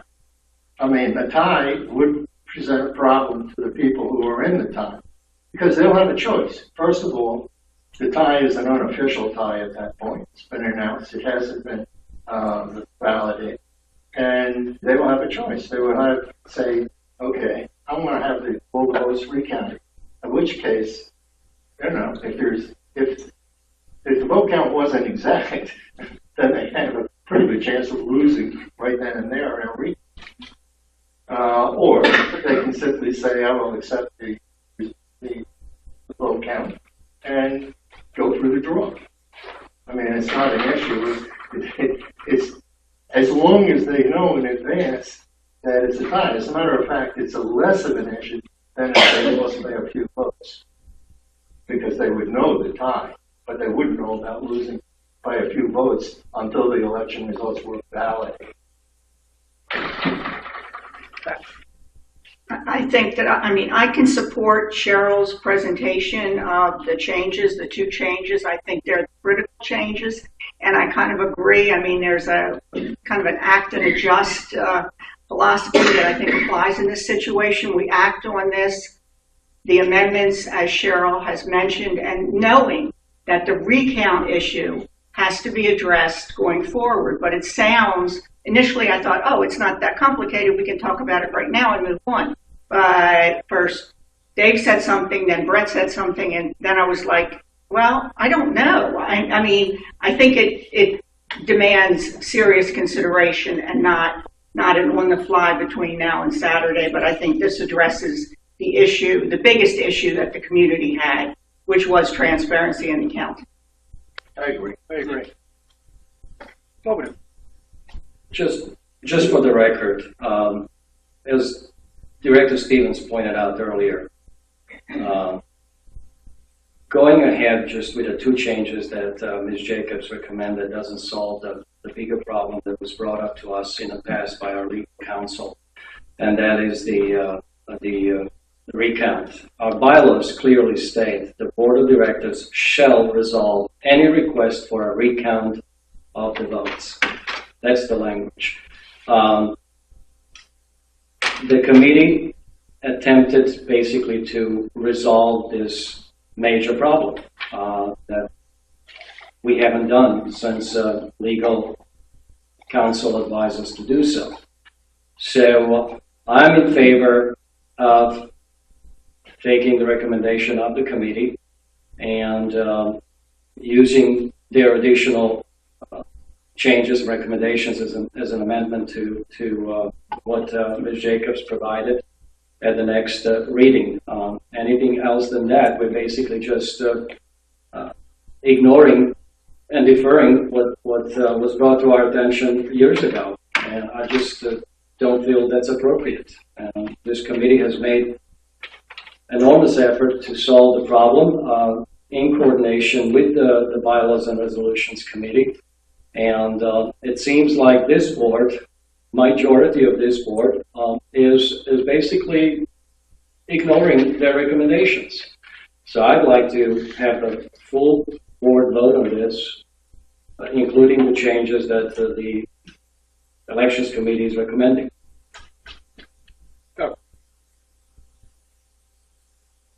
And help me out here. I looked through a lot of the documentation and I didn't see the recount process document. In other words, if a recount is requested, said individual should, and then you fill in the blank, should submit a formal request to the chairperson of the annual meeting, should, okay, then I apologize for not reading it. So as long as that process is in place, I would tend to agree with what Cheryl is. We don't want to get mired and not do anything. It's an important aspect. So the first two pieces of that, of obviously counting the votes in public and the 200-word limitation on responses, is certainly important. I feel more comfortable, and I'm in a little bit of a precarious position here, having declared my candidacy for to run again, and I certainly want to make sure that we, whatever is decided, that we will certainly follow to the letter of the law. But the concern is that should it arise, that we have a recognized process, because if we go forward with Cheryl's recommendations, then I would say that where is the documented process on how to do a recount? If we go forward with the committee's recommendations, then that process is there. Okay, so I would just ask the board, say, I'm willing to go with Cheryl's recommendation as long as it's very clear as to what the process would be for any candidate to request a recount. All right. In other words, we need to state that. Do they talk to the Elections Committee? If it's not clearly stated, then I think it's our responsibility to state that. Tom, if I can just summarize this, I'm thinking how we go forward. At the board meeting, when there's a second reading, Director Stevens or I can offer a friendly amendment on each of the additional changes, whether it's recount, whether it's chance, whether it's announcement of the ballot count, and then the whole board votes on those individual amendments. And whatever that turns out to be, we should be able to conclude in a friendly way and finalize whatever the ultimate change is going to look and be voted by the board at the second reading. I don't know if Steve has anything else he wants to add to this, but that would be my suggestion. Otherwise, we can continue to debate here, but I don't think we're going to solve the problem unless we just individually, pick a change that we want to offer as an amendment and vote on it. Going rather than You can go. David. Okay, I just want to remind the board, at the first reading, when this was discussed, one of your major concerns was that the advisory committee was ignoring one of the recommendations of Jeremy Tucker, which was, his comment was, the ballot results should be announced at the annual meeting. Cheryl's proposal ignores 100% except for one item of Jeremy Tucker's recommendations. So if in fact association attorney opinions are important, then your best solution is to take the advisory committee's recommendation, not what Cheryl Jacobs is proposing, because she has ignored all of the editorial and advisory comments from your own attorney. Brett?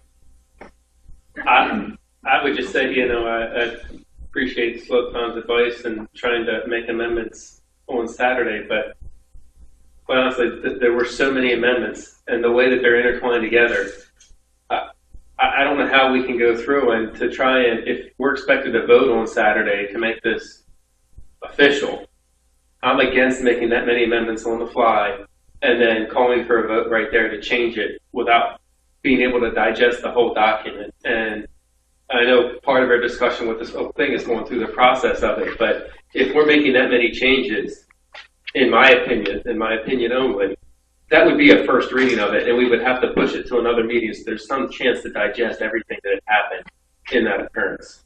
And I think Dave pointed out earlier in his course of action that we can take what Cheryl has done here, make this official, and then make a future amendment. And given the number of changes, in my opinion, that's the direction that we have to go, because there's just too much going on with this, and we do need a path forward quickly.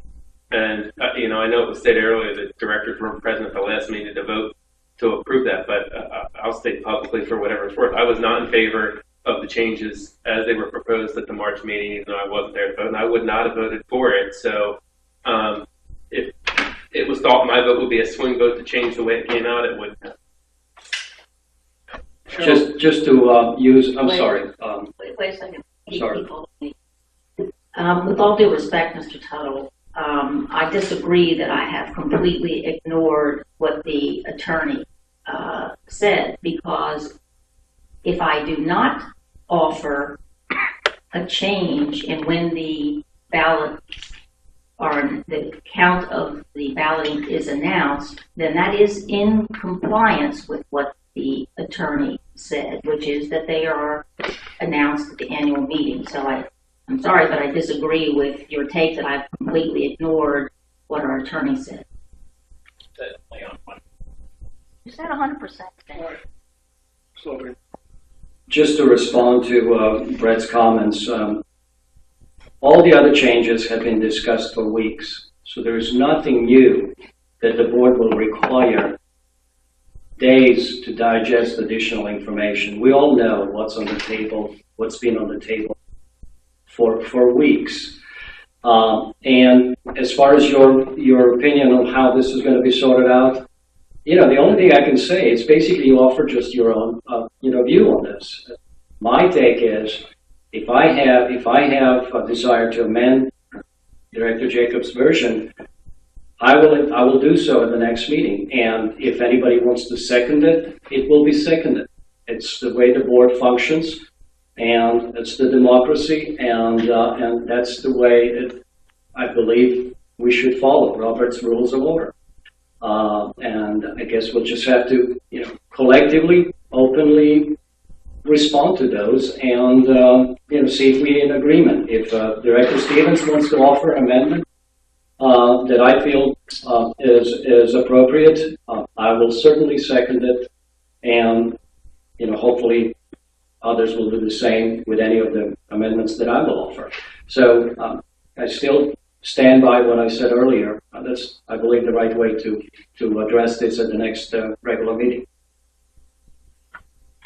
Well, my only concern in that process is, are you gonna have 91 amendments individually, so we didn't know what we're following, will be one amendment that we will vote up or down? I will have one amendment. It might be when the committee will announce the results.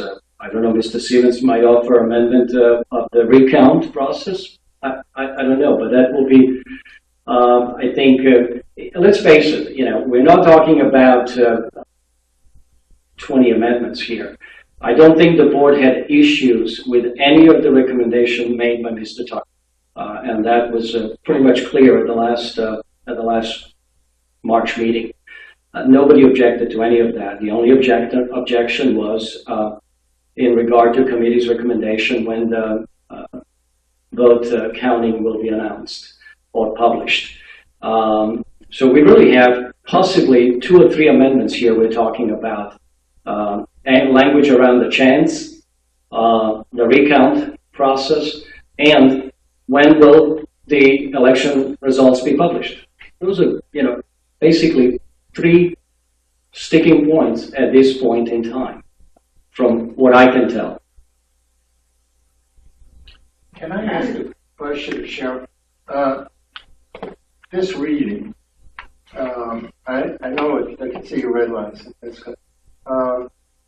good. Does it contain all of the changes recommended by Mr. Tucker? Not Mr. Tucker, Mr. Tucker. I mean, the attorney came back with they had a bunch of No, her version only addresses the 2 that I saw on the red line from the original version. So none of Mr. Tucker's, Cheryl, just clear. One of the recommendations that is in conflict with the attorney's opinion in the elections committee version of amendments was to have the announcement of the count. Mine is in conformance with Mr. Tucker's opinion, which is that they will be announced at the annual meeting. Okay, forgetting that one. Okay, I'm wondering about all the rest of this. I don't know of any other recommendation that needed to be addressed from Mr. Tucker's opinion. Okay, so basically the difference is between what the elections committee recommended and the recount, or I'm sorry, both the recount and the counting, one announcement, and that's the difference. Okay, so when we have this, there's not any other little things in here. So I'm just trying to get where we are. Where we are with my recommendation that I've proposed for consideration is to address the primary issues from last year's election in a very simplistic manner so we can move forward and get this behind us. And I would ask if anybody, if any director is intending to make amendments to either my version or the existing MO6 Elections Committee version, that they provide it to us ahead of time so we are not doing things on the fly. Because I can see this being a nightmare in terms of whose version are we amending and whose version then are we ultimately going to be voting on. I have to say, Cheryl, I agree with that 100%. I mean, I've sat through many of these amended second readings and going through these things. Doing it on the fly is bad. I mean, it's definitely. But on the other hand, we have kind of a sloppy process. We didn't even know exactly what the first reading was until we got a roll. And now our amendments obviously have to come between the first reading. That's the purpose of the first reading, is to get people to say, hey, no, I don't like this part or I like that. It's a sloppy process. Okay. So you're right. I believe all amendments ought to be offered before the meeting I think they ought to be, if possible, consolidated. Although the issue with that is, well, you offered 2 changes. I like the first one, but I don't like the second. You know, I mean, I don't know how you do simplify it. I mean, it's beyond, I mean, except to go through the process and do it. Okay, enough discussion, everyone clear? Amendment Resolution M09, Cheryl Jacobs. Really, nothing is clear. We've left this pretty much for Saturday. There's going to be catch can. Can't hear you. Really, Tom, I'm sorry, but I really feel that you have basically left this for Saturday to be catch can. I don't think we have agreed on, number one, fundamentally what we haven't agreed on is, all things aside from what Ms. Jacobs said, or Mr. Stevens, or myself, or any of us, what we haven't decided on is whether we want to accept the changes recommended by Mr. Tucker or not. Because what Cheryl worked with is, from what I saw in her version, is the original MO6, not the modified version, which includes Mr. Tucker's recommendations. So the first question for us, and hopefully really that should be decided on today, because that's really going to dictate what goes in front of us on Saturday. Do we accept Mr. Tucker's recommendations, which have been incorporated by the committee in their revised version, or not? Because that determines how we handle the rest of it. I hate to say it's all good, but I think you're dead wrong. I mean, we have a proposal, okay, in front of us, modify or to change the resolution, rewrite the resolution, and that's what's on the table. Now we have the opportunity in a fairly short period of time, but we've talked about it enough, so it's more than enough time to offer amendments to that, and that's what we'll do. And when we get to the meeting, we'll offer the amendments, or we won't, whatever we do, and we'll end up, first of all, voting on the amendments. And if the amendments are voted down, we'll end up with the original. Mr. Tucker has nothing to do with it. You can use it in an argument, but I mean, this is what we're talking about. This only. Well, what it has to do is whether we're dealing with 3 amendments or, as Tom pointed out earlier, 45, because his changes are, substantial. Right now, we have no amendments. Okay, he has he's given us recommendations. Whatever's written between now and then will be amendments. I mean, and if there are certain things in here that are recommendation, we think they're important, then they'll be amendments. Can I offer one quick solution to your problem, please? No, not right now. Thank you. And I appreciate all the the opinions going back and forth. Let me offer a suggestion. Okay, why don't we take Cheryl's approach, all right, which covers 2 out of the 3 most important things. In my mind, really what we're dealing with here is whether or not we're going to announce the results at the annual meeting or right.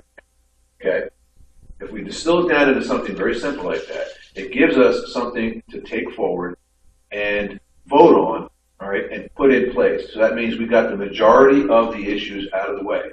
I think we end up at that point going back and reevaluating going forward the issue of counting in the issue of announcing at the annual meeting versus when the results are ready. We also look at introducing and reevaluating Mr. Tucker's suggestion. Okay, so taken in 2 pieces, we can at the very least accomplish something, get something in concrete, get it done. Okay, so at the very least, what Cheryl's simplistic, I think very effective approach would be, now we have something we can bank on, but I think we also look at ourselves and say, we're not done, got something that we can move forward with. Then we also have to look at it going forward and say, maybe for the next election, we really work hand in hand with the elections committee and really take into consideration all of the nuances of what Mr. Tucker has suggested to us and take on the responsibility of delivering something a little more concrete in the next election. Not to say what we could do by passing what Cheryl's suggestion is would not be concrete. I believe absolutely it solves some of the other problems. But, I would agree. We could get there on Saturday and we could spend an inordinate amount of time basically doing the same thing we're doing here, sharing opinions. Nobody's right, nobody's wrong. My suggestion is, let's get to a level set where we can move forward, accomplish something. We're not completely finished, but we've at least got ourselves on stable ground, and we will take the responsibility of adding the required additional considerations going forward. It gets us to that level set.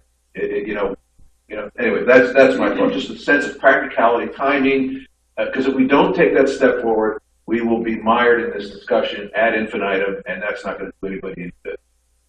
I agree completely. I think I said it before, but possibly not as eloquently as Doug said. But we do this, we get the important issue resolved, the open counting, and knowing that we have other issues. I myself, listening to the recount discussions, I know I can't make a decision on the recount on Saturday. I know that I just wouldn't be able to, because it bears a lot of discussion. The process bears a lot of discussion. So I support this with total respect for what the committee has done, with the intent of addressing all those issues going forward, but in a more, maybe just a longer time frame, because they are really key issues that I would like time to really think about and just get this meat kind of out of the way and have some comfort level in addressing the other issues. We've spent an inordinate amount of time on this. Let's move on with the agenda.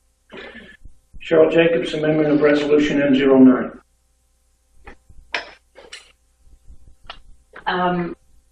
We have had a first reading on resolution N09. It is coming back on Saturday's board meeting for a second reading. When we talked about this the last time, Tom, you made a suggestion for consideration to change the language rather than what the committee, this is from the Bylaws and Resolutions Committee, of which I'm the liaison. I took that information back to the committee and proposed that, and in fact, I was in support of that. However, it is the committee's belief that the resolution, the amendment to the resolution as put forward previously should not be changed, and therefore it will be moving that resolution N09 be amended to provide that a board liaison is not appointed to the search committee, which is kind of interesting because we don't have a search committee this year, but search committee is appointed in accordance with the bylaws 5.02b. The purpose of the committee is to solicit association members to be candidates for election to the board of directors. There is no further elaboration in the bylaws regarding the operation of the committee.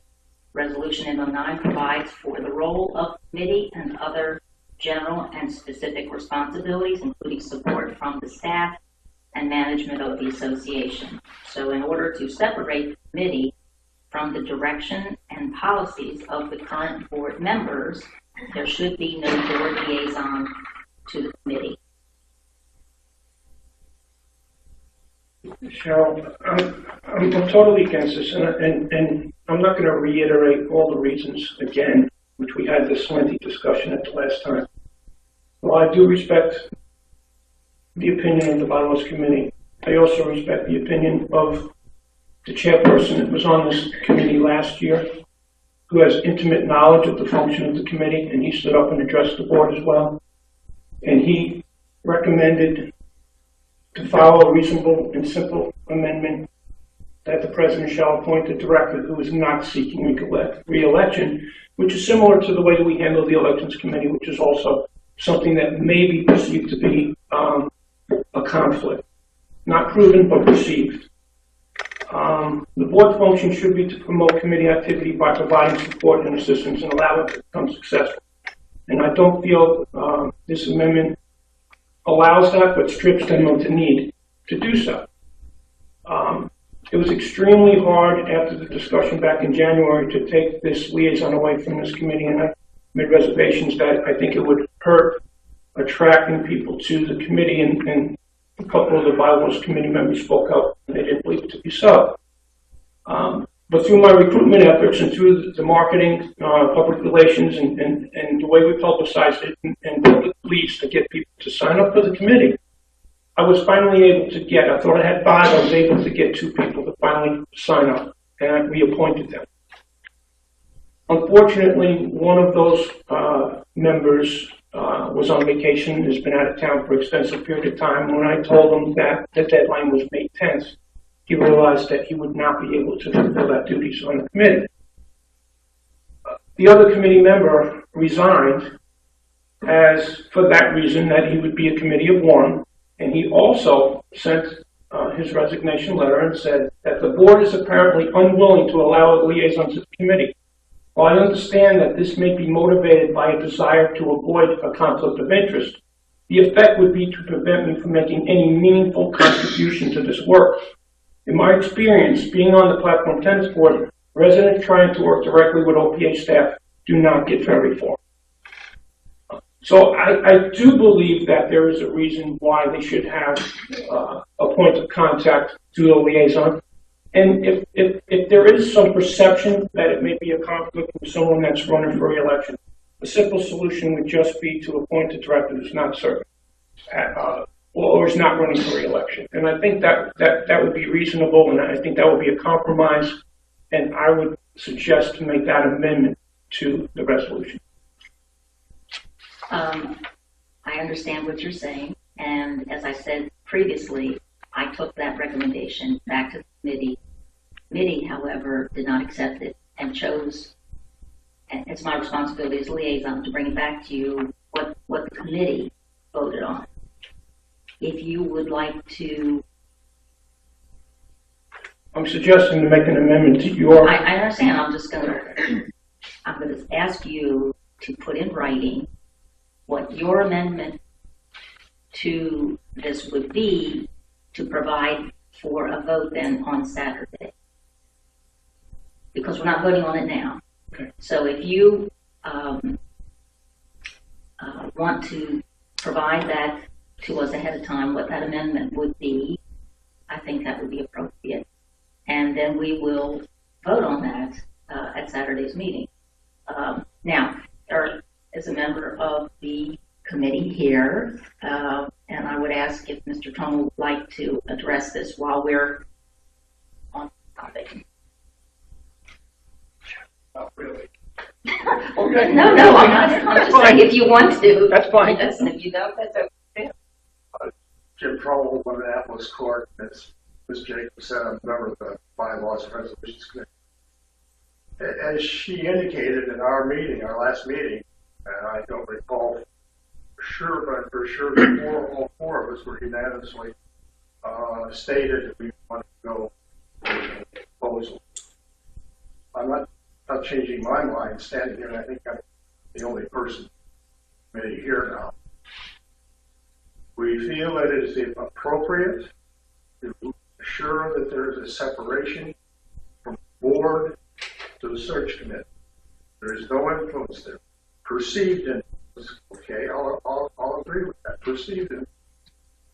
I would urge anybody who's interested to go to the Choptank Electric website and look up their bylaw and look at what they have to say about the integrity, the fairness, the separation, nominations and elections committee of that organization. And that is what our recommendation to the resolution is based on. We feel strongly about that. We've had discussion here over the past year about change in the direction of the board, in what the community wants.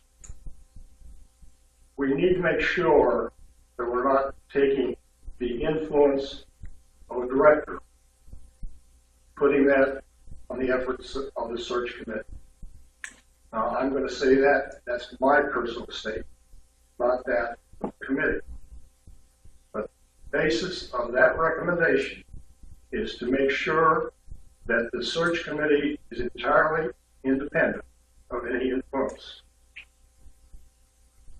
That's my comment.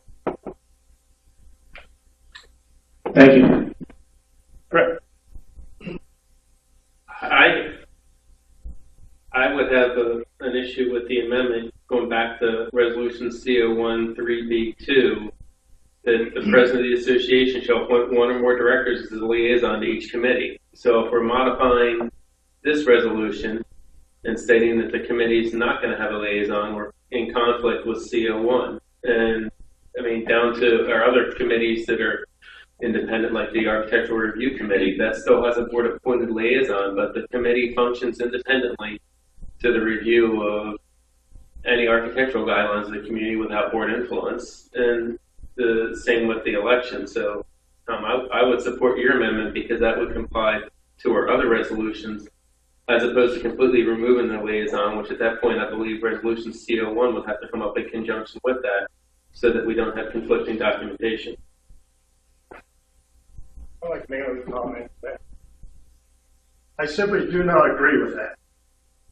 You're leaving no room whatsoever for a variation from a policy at an applicable level. I simply do not agree with your statement that C01 must be the controlling element for every other committee. That's simply not the case. No, but I still offer that a committee needs to have some type of protocol set up to address their needs through staff, and the liaison can support them in doing so, and they have a point of contact. To go through the liaison, it's just following proper protocol to get their needs, whatever they need to do. It doesn't mean they're influencing. A liaison does not direct the committee in any committee, nor should the director direct the committee. The point is a support-based information only to get what they need to help them function properly. The elections committee has a liaison, and if there was any perception about board direction with the election committee, I think that would be a problem, but we address that in a reasonable manner by making sure that someone not running for re-election would be the liaison. It's just the same in this manner. So there is no direction or no perception that there's any something being done, but to strip them of that point of contact, I don't think it's fair to the committee or their members. John.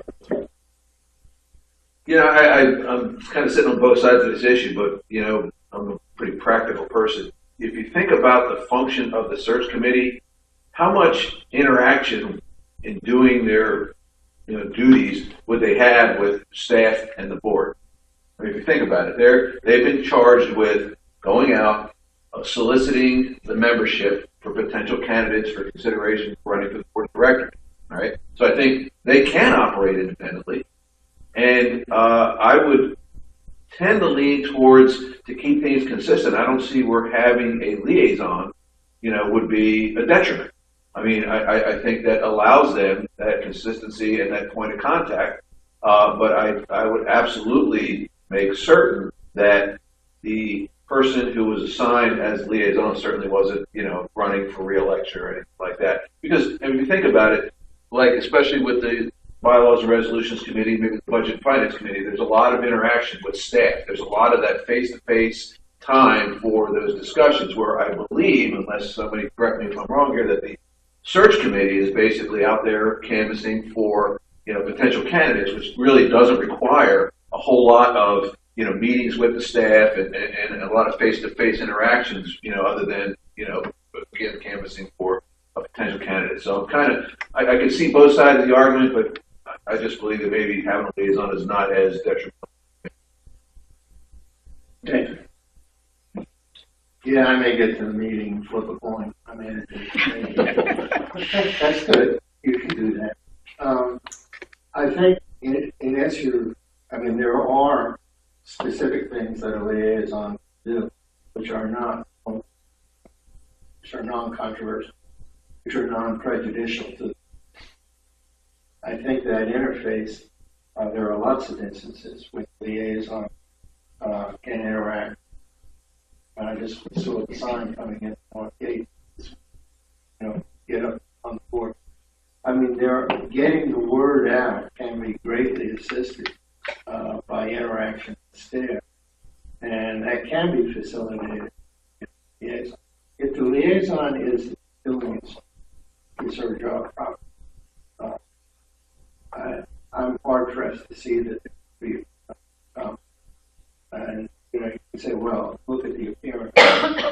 Well, if they're doing their job properly, appearance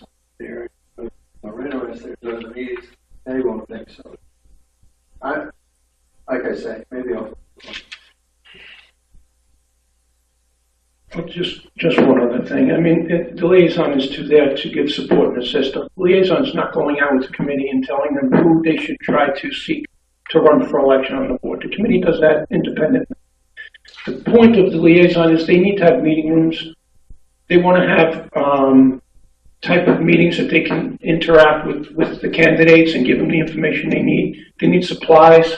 So they have to book rooms. They have to set up schedules. They got to come up with all types of different presentations, which they do need some staff support. And the liaison will simply just give them the support they need. The liaison's not going to tell them who to search for, what group to look for. So, I mean, I don't see the impropriety there.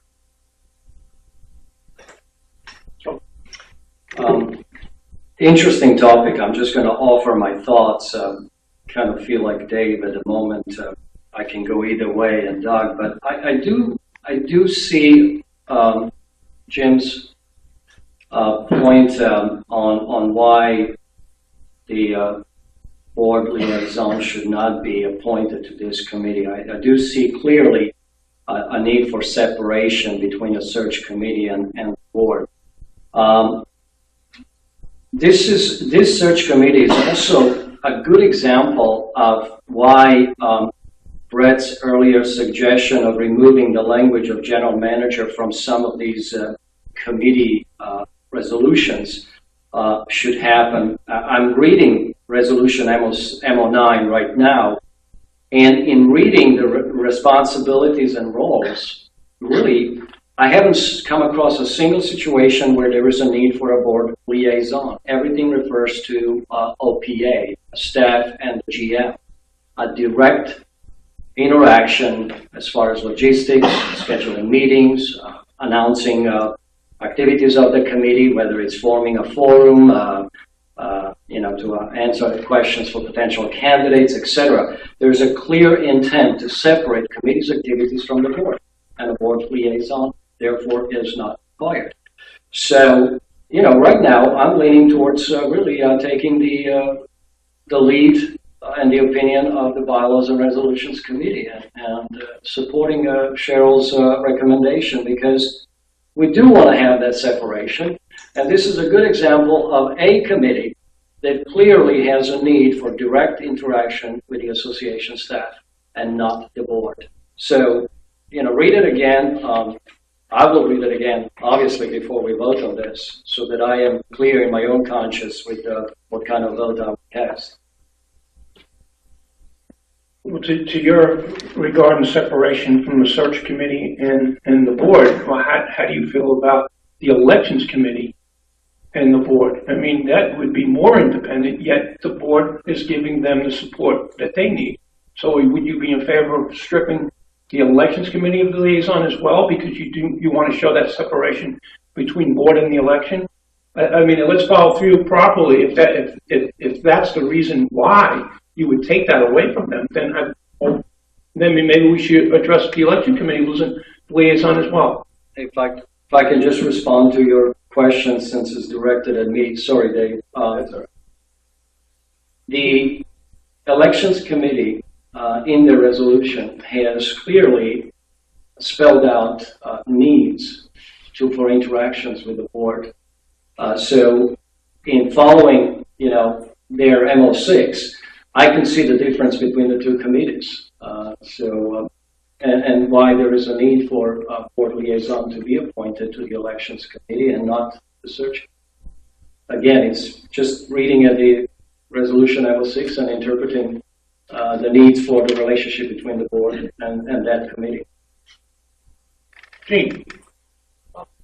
Gene Ringsdorf. I haven't moved. I'm still at 2 carriage lanes left, I don't think. If all committee meetings are open to anyone, what would be, I'm asking the question, I don't have a recommendation.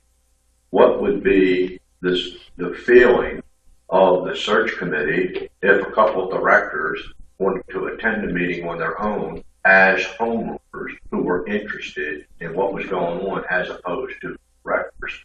Even if no director is appointed as liaison, there's nothing, as far as I know, that would stop you from attending a meeting and voicing your opinion as a member of the association.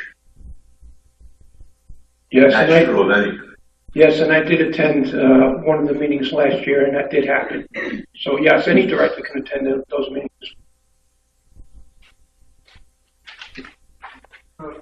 Tom, you mentioned that something about who the committee members on the search committee should try to seek as a candidate. I don't know if anybody on the board there has ever attended any of these meetings or not, but one thing that always troubled me attending these meetings, and I objected to it when I was at the meeting as association member. These people would sit around and discuss, let's say Doug Parks is not running for the board, and somebody says, what about Doug Parks? Well, they sit around and talk about Doug Parks. Well, did he do this or he do that? That's not their job. Their job is not to decide who they want to find. Their job is to find people. As I said to the committee one time, to do your job perfectly, take the OPA phone book, divvy up the numbers, and call every association member and ask them if they want to run. They're searching for people to run for the board of directors. They are not searching for who they think is a qualified candidate. I'm not sure what the language is in the search committee resolution. But States that's not. Exactly. But that's what they do. Joe, you mentioned a man. Excuse us. You mentioned a meeting that you went to. When was that meeting? What year? A couple of years ago. Depends on who's on the committee. Okay, Cheryl, discussion, family fun night. Yes, we are. We're going to vote on it on Saturday. Yep.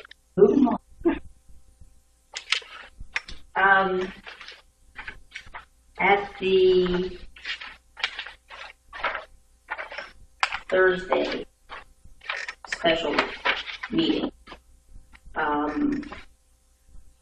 there was a discussion about the yacht club pool and use of that by adults, and that in the past we had a Wednesday family fun night, and while there was a vote to ensure that the adult pool would stay an adult pool, there was mention by myself, I believe, about the fact that we did have this family fun night and it was very well attended, and that it would be appropriate to secure a waiver, if that's what was required from the county, to bring back the family fun night that would then enable families to participate in those kinds of activities, cannonball dives, and whatever else the little things were that they had there for the children. So that's why I have that on the agenda to discuss. In the meantime, we all received an email about a meeting that took place with the county and what the results of that were, and a letter that was sent as a follow-up, I guess, to that, which discussed pool hours. But I think the letter went beyond what we had talked about, and in fact, it mentions the new name, Oasis Pool. Open for family fun night Wednesdays until 8 p.m., and then open for twilight swim Mondays until 8 p.m.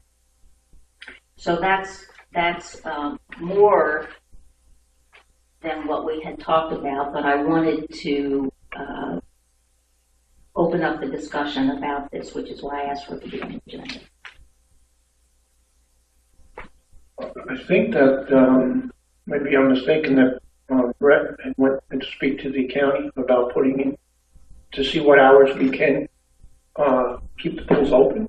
And I said that he's had. But we're awaiting the results of that.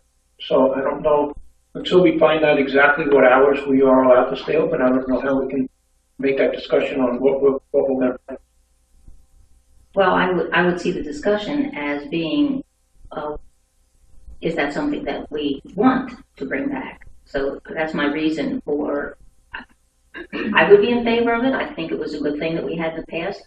Not necessarily everybody's in agreement with that. So I'm putting it out there for discussion.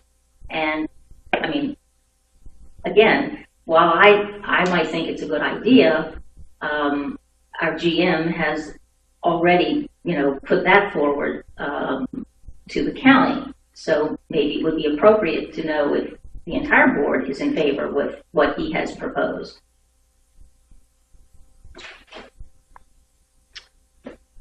Well, the way I see it, he was trying to get information to see what we could or could not do, and what would be something for the board to discuss based on that information being received from the county. So at this point, I'm not sure how we can proceed, if we can do something or not. Well, I get the impression that it's going to be approved. So let's start from the premise that it's going to be approved. And so then the discussion is that what we think is appropriate? Brett, you want to explain? Well, I just want to clear up publicly what went down with the county last week, because it was not directly family fun night related. I met with the county on Thursday, and the county informed me that based on the variance that was applied for in 2012, we as Ocean Pines had stipulated hours of operations on the adjacent pool facilities, and that was how the variance was judged, is based on the hours of operation that we submitted for the two pools. And the county stated that if we wanted to make changes in the hours of operations of those facilities, that we had it's not a new variance, that we had to provide them a request for a modification of hours, and that they would go back and review those hours against the existing variance and see if they felt there was an impact to the variance, and they would provide a response back, either accepting what we proposed or with modifications. They asked to provide justification of use and what we were doing so that they could understand the impact. So Colby drafted a letter back to the zoning administrator and stated the requested hours of operations, and looking at, since we were going back for review, all of the what ifs and what we had been doing in the last 4 years. And that included asking for morning operations on both the Oasis and the Mumford's Landing pool, with the Oasis being the member swim that had taken place in the past. And at Mumford's Landing, in the past it was swim lessons. This year, swim lessons shifted inside, and the classes, the classes that were at the indoor pool were shifted outside. And then she also requested evening swim at the Oasis to accommodate for what had taken place last year, which was the family twilight swim on Mondays and family fun night on Wednesdays. And at Mumford's Landing pool, the classes that take place in that pool Monday through Thursday in the evening. And in the past, we had parties on Friday, Saturday, and Sunday in the Mumford's Landing pool. But in talking with the county and looking at their rationale on parking, we did not feel it was, we felt it would harm us if we asked for Friday and Saturday nights too, knowing the impact of the restaurant operations. So we only asked for Sunday through Thursday, with Sunday being for parties and Monday through Thursday being for classes at the Mumford's. So we asked for all the possible hours, given everything we've done in the past, to make sure that we could accommodate for continuation of the existing activities. And so to your reference of why Monday was in there, that's why Monday was in there, because it was an activity that took place last year. As far as the chances on it, all we were told was that they would have to be reviewed, and they would go back and look at the drawings that were provided, the spaces, and to the square footage of use, and they would make a determination, and we should have something this week. So we'll certainly provide the board on Saturday, if everything goes according to our discussion from last week. Okay. I mean, I understood all of that was already provided to us in writing, but that's good for the benefit of everybody that's here that didn't get it. But the point is, I may have one opinion about that, and I may be in agreement with what you're proposing, but I wanted it to be available for discussion by the rest of the board. So if anybody has a discussion or has an opinion about this. Okay. I mean, I don't know, it seems to me it's intuitively obvious that we, have those extended hours, reinstate, the activities that were previously affected, and we've also kept the wishes of the members to keep the Oasis pool adults only on Sunday. It's a win-win. I see no issue and certainly would promote moving forward the way we discussed. I just want to offer a remark. Basically, I'm glad that Ms. Jacobs brought this up as a topic. I think it's a fair topic just because the way we left it at the last meeting, the controversy of the special meeting. Obviously, a lot is going to be determined by how county responds to our request for extended hours. Having said that, I think what this board needs to think about, whether it's today or in the future, at some point in the future, is if the county does not allow for those extended hours, and the board still wants to have the family fun time, then we have to figure out a way. How do we do that? What other potential, time slots, days that would be appropriate? So I think the genesis, the consensus here, from my perspective, is I'd love to see the family fun time continue, and hopefully it can resume at the previous hours and slots when this was done. And if the county's reply is negative, then we need to reconvene as a board and find something, and obviously in coordination with the committees, find something that would require a different slot. Yeah, and Sylvan, just to add to that, I think it goes without saying that if it doesn't go through, then it's our responsibility to the community to continue to work together, come up with an alternative solution. I certainly will sign on, make sure that we can do whatever it takes to try to find an alternative. Hopefully, it's right now that the county will, meet our request and we can reinstate it the way it's been established. Okay. Discussion lounge chairs at Oasis Pool. Cheryl Jacobs. Cheryl Jacobs. As a part of, excuse me. It's the agenda, so it is. As a part of some of the discussions that we heard at Thursday's meeting, it appears that those white lounge chairs that used to be at the Yacht Club pool have been removed, and what's in their place are difficult for seniors, people much older than myself, of course, and people with disabilities to get in and out of those. And so I just wanted to find out why they were removed. Is it possible to get some of them back for people? And so that's why I asked for it to be on the agenda. Years ago, I think before both you and I were on the board, someone, Dave stepped away, but he would have history. Someone decided to unify the furniture across the pools. And year after year, furnitures were purchased from the same vendor on the same contract for the same furniture, and it moved everything to being the same. So as chairs were broken or depreciated out, they were disposed of, and everything moved to the chairs that are currently there. And that's how it got there. And this was nothing that I did, or well, the six of us left at the table were a part of, but came before us. As far as where we're at this year, the board had approved budget for furniture.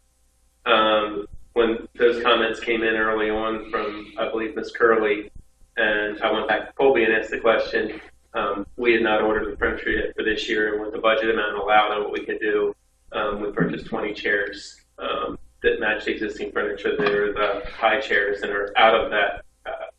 I don't know who set the policy or made the rule, but if there's a need for them, it's been addressed. And for the budget that we have this year, 20 chairs were purchased. And if the board wants to go out of budget and make additional purchases because they see a need beyond those 20 chairs, that's, I guess, a separate capital item we don't for discussion, but to the immediate concern that's been addressed for this year. So are these chairs that have been purchased like the existing ones, so that there's still this problem for elderly, or no? No, there 20 of the higher lounge chairs have been purchased. Okay. Great. So if you want more than 20, you can't go by me because I don't. If the board wants more than 20, then that would be out of budget for us. But what we were, for however it came in the past, it was unified on a less expensive chair, and the less expensive was standardized oil pools, and that's the low chair.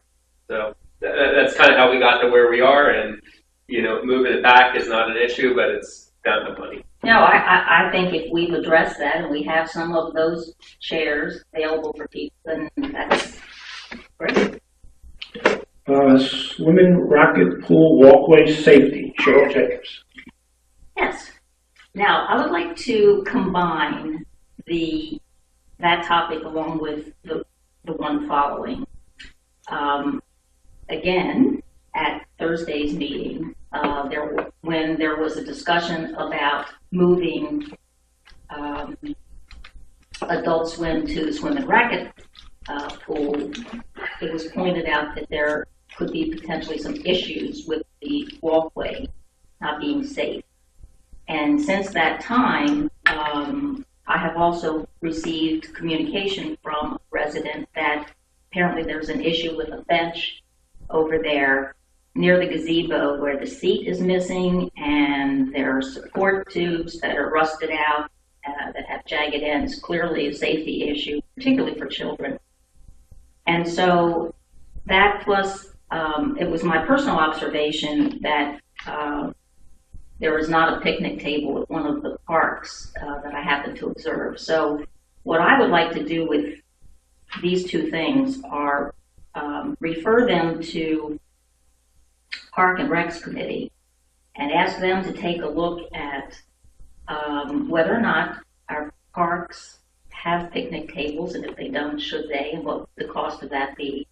And for Public Works, of course, to address any safety issues that might exist over at Swim and Racket.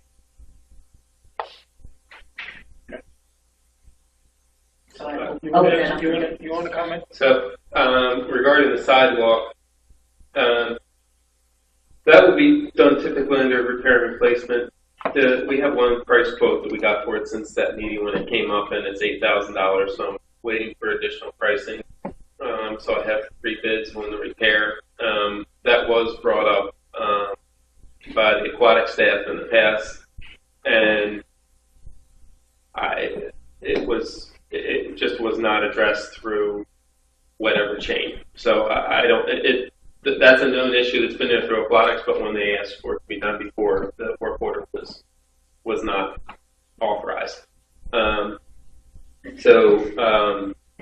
We're getting the walkway part addressed. As far as the gazebo at Swim and Racket, that's the first I'm hearing of that, so I'll put in a work order on Public Works. I was made aware of the gazebo at Turns Landing, and that gazebo has been removed and is over in the Public Works garage right now being rehabilitated, because that did have rotted wood and had some issues with the roof and the floor in there, and the benches inside that. So that gazebo I'm aware, and I opened the tickets, and that was in the shop as of last week. No, this is not the gazebo. This is a bench near the gazebo. Okay, but it hasn't come in to us for a work order, so I'll have a work order open on that today. And it's an issue we just need to know to get them in. Yeah, it hadn't crossed my mind until Charlotte mentioned it. We walk our dog by that way every day, and there's a bench there that doesn't have a seat on it anymore. And it's not the gazebo. There's a sort of a octagon shaped wood with benches around it that's out there, and the boards are coming up. So as long as there's a work order for it. Oh, just one of the things we talked about before was the ongoing maintenance. Do we have a process for some guy or gal to walk around and look at all these things?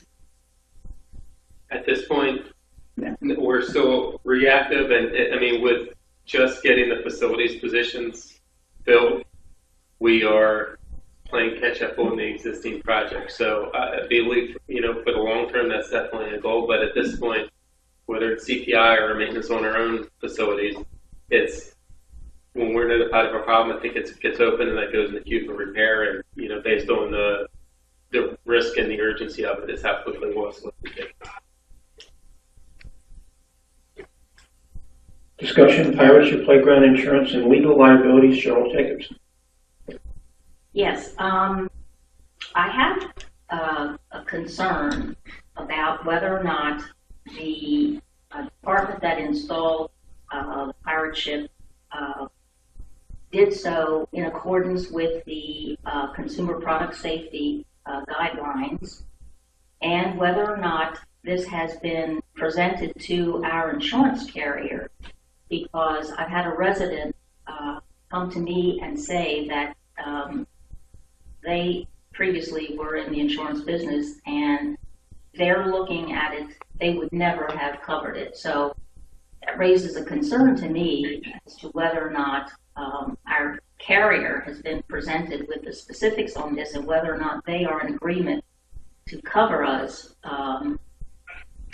Beyond that, of course, I have a concern about the legal liabilities associated with any injuries that could occur as a result of the installation and ongoing maintenance of the playground, as well as the materials that are used there. Are they in conformance with the consumer product safety guidelines? And I think it would be appropriate to provide a report to the board so that we can feel comfortable that it's been addressed from a safety perspective, it's been addressed from the fact that our carrier is okay with it. And finally, I want some legal opinion about what kind of signage you're going to have there, what's going to protect us. Of course, I know you can't necessarily protect yourself from everything if somebody gets hurt, but there are certain steps that must be taken first to put people on notice. Supervision of children that are going there, what ages they are, what kind of signage we're going to have there to protect us.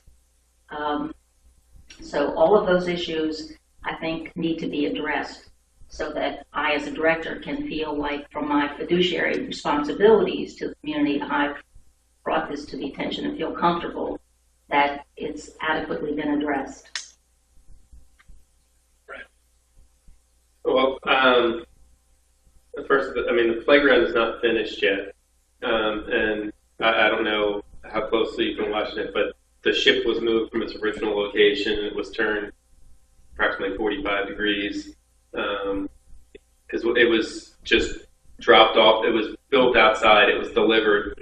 And then when they came back in to actually do the configuration with the fence in place, it was moved because originally it was placed too close to the fence.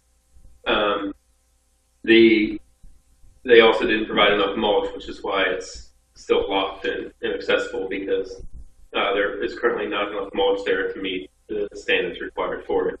We're expecting the last truckload of mulch to come in this week, and that was the synthetic material, so that it won't go away. It's not like the wood, which will degrade. It's a rubber mulch, and will stay intact, so we'll maintain the adequate depth. And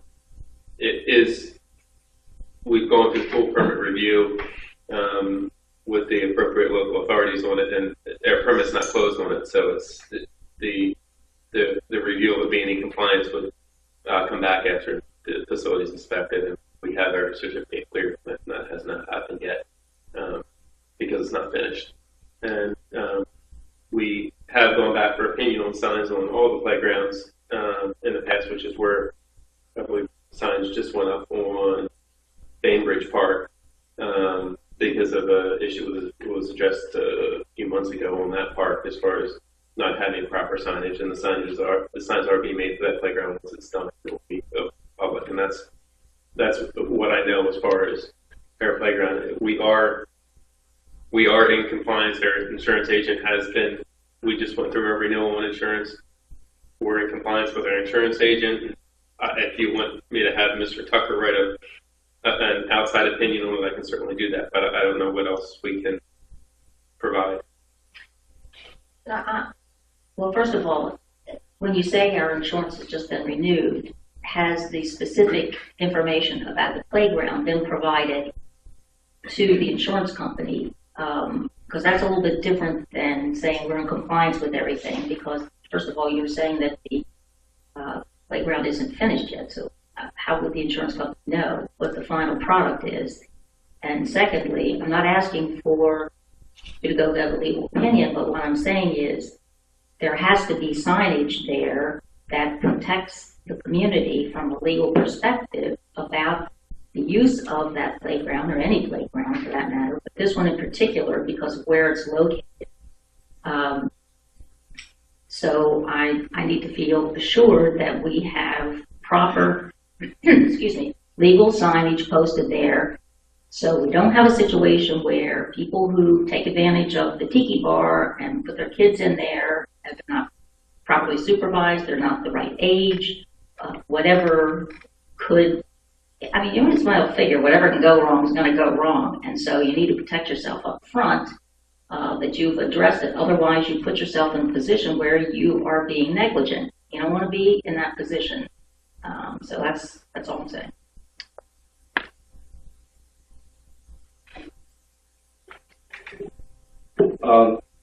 I pretty much, first of all, when Brett made a comment about the ship moved, I thought he was going to say the ship sailed away. You've got a deep sense of humor, you know. It's a tough job, so we have to be able to smile every now and then. But, you know, I think Ms. Jacobs makes a very good point, and I think we're all in agreement that we have to make sure before we have a grand opening and playground is available to children that we're in full compliance with the way it's supposed to be constructed, all the safety things. If there is a special declaration that needs to be made to the insurance, and that or rider or whatever it is, that we're fully covered as an association. So I pretty much feel the same way you do, and if the work is still being done to the playground and it's not in service yet, that's great. So get it all sorted out, and let's make sure we have everything covered before you have an opening.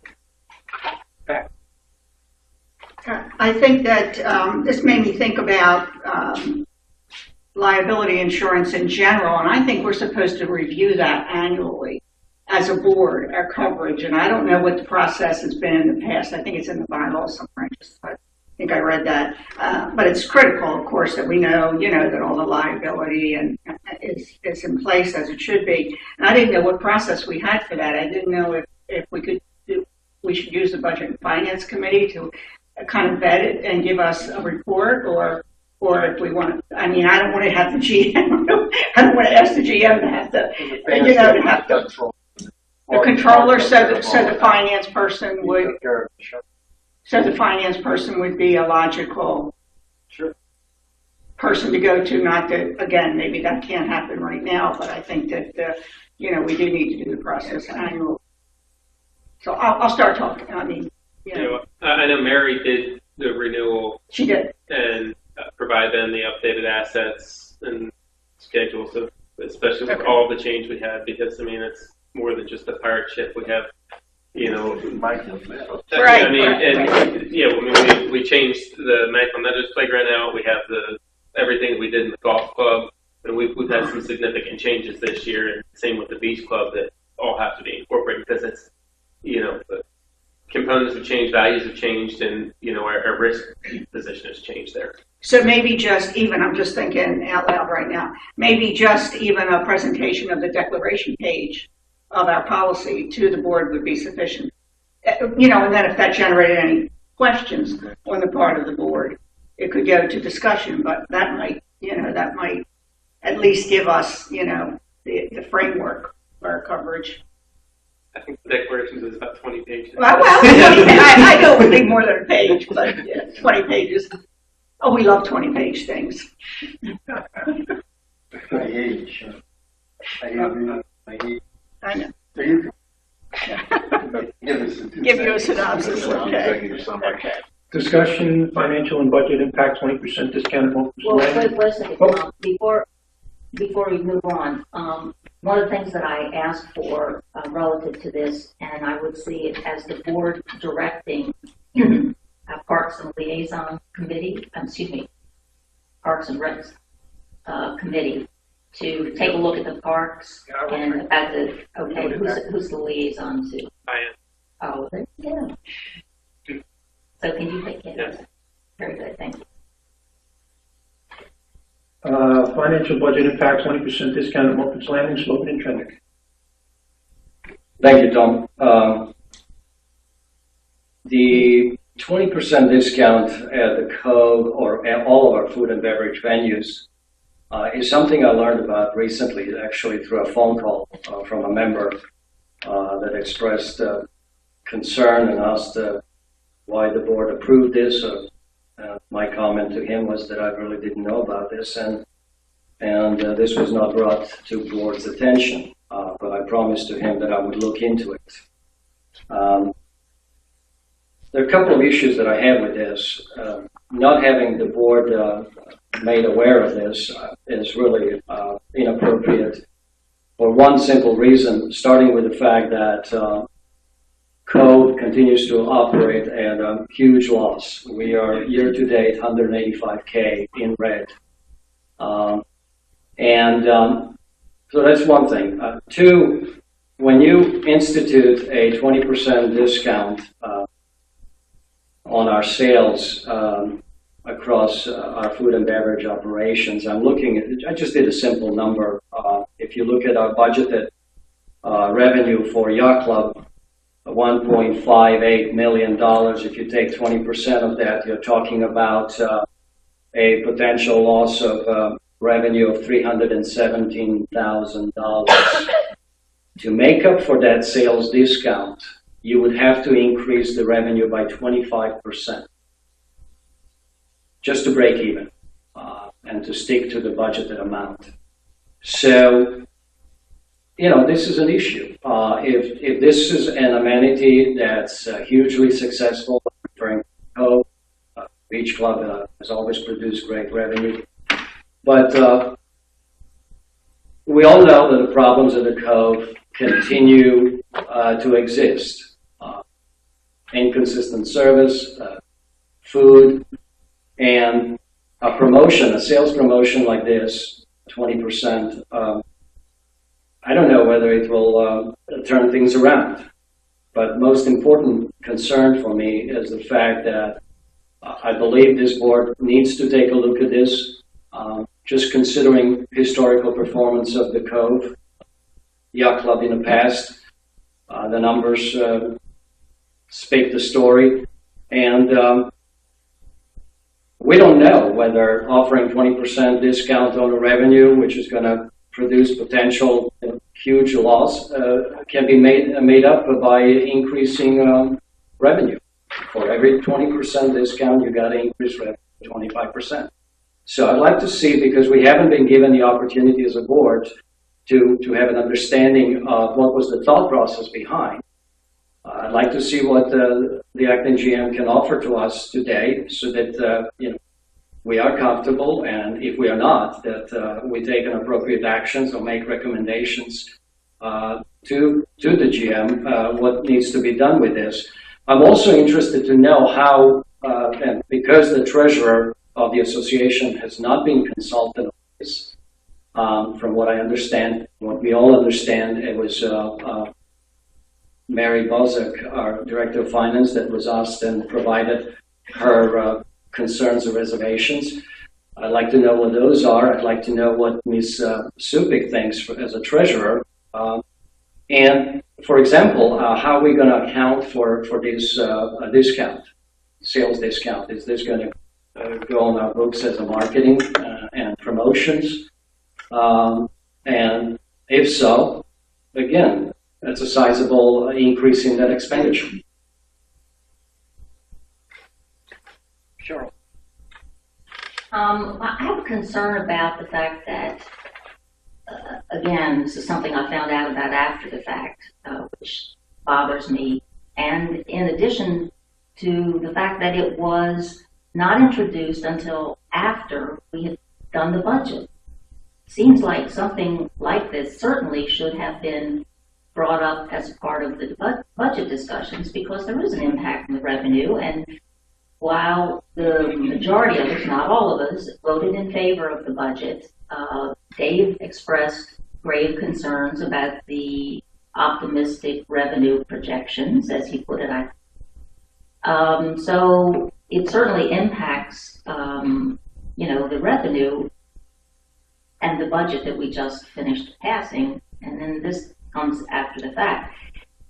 Having read the reports from the clubs committee in the past, I know this is something that they, not this particular thing, but they have said we needed to find a way to reward our residents who patronize the restaurant. I don't know that this was the right thing. I don't know. But it is a concern to me because of the timing of it and the fact that we didn't know anything about it, and that these kinds of things are published and out there and people taking advantage of it when our own director of finance had concerns about it and our treasurer and assistant treasurer weren't even consulted.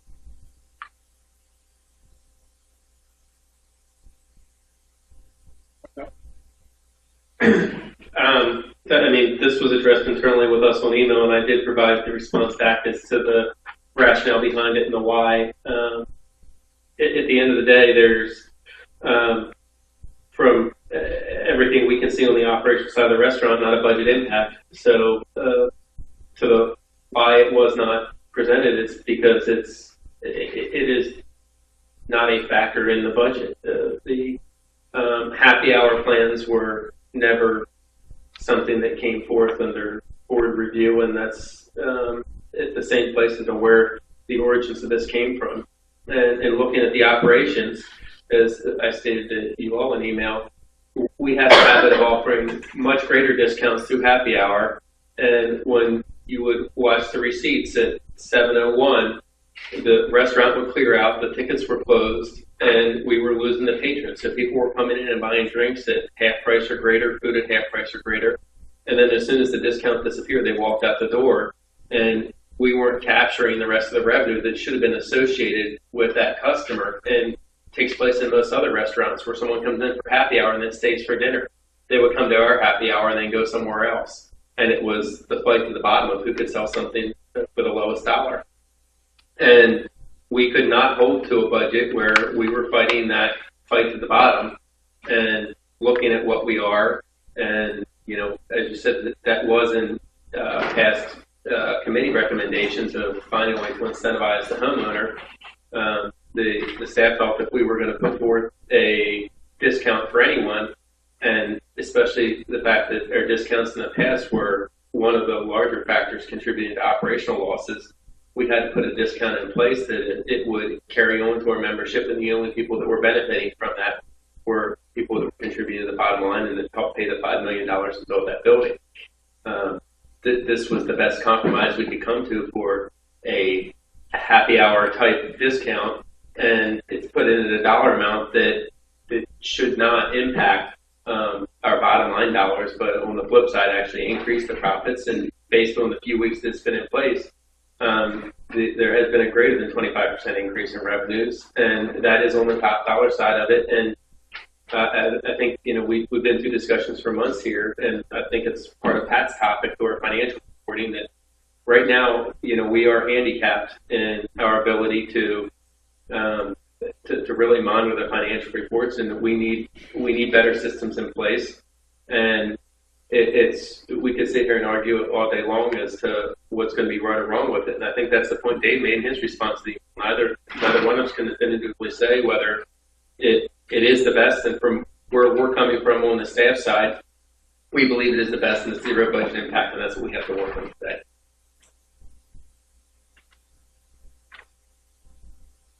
Yeah, I did say that, and I believe that, and I listened to what Slobodan said. I don't really get that. What he said that. And Cheryl said, I don't know. And guess what? I don't know either. Read that. I mean, the question is whether or not, certainly, if the general manager believes there is no budget impact in taking this action, and it's not just the increased revenues, but it's also adjusting the menus at Mumford's and the, not Mumford's, Beach Club and Turns, and instituting buying efficiencies. Those things all help. I mean, so basically it's part of a greater plan. Is it going to work? I don't know. And nobody here does. Now, do we have to take some initiatives, bold initiatives like that? Well, guess what? I mean, for as long as I've been here and anybody else, you know, we haven't succeeded. And I think, yeah, we did the same thing, although we did do it during the budget process, in lowering the golf rates. Is that going to work? I think I said at the time, I don't know. But on the other hand, doing nothing can pretty much tell you what you're going to get as a result. So, I believe, you know, we need to see what the results are. And we have a way of measuring them, so we'll find out. Yeah, I'm encouraged by the fact that we can actually pull those numbers pretty quickly. So I think one of the things we really need to do is make sure that this action is yielding what we had anticipated as a benefit, right? Second part of it is we need to be prepared to have a contingency plan in place should it not. How long do you go through this particular action when it starts to not yield the kind of results you expect?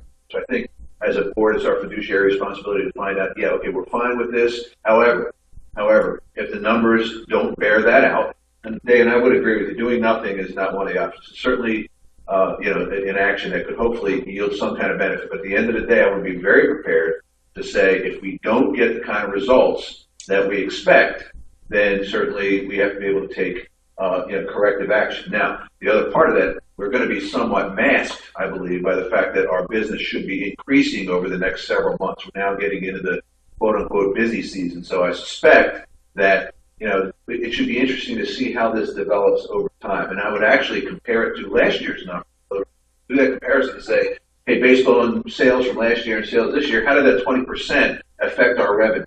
And I think that's another area that we as a board, and I don't know whether it's Mary in finance or something, but I think we should somewhat bird dog that and just keep an eye on it to make sure that we're positioned to make any corrective actions, again, should that program, if you will, not yield the benefits expected. Yeah, Tom, just, I hate, I mean, doing anecdotal things, but, you know, that's what you see. You know, the one thing that I would suggest is the impact of this.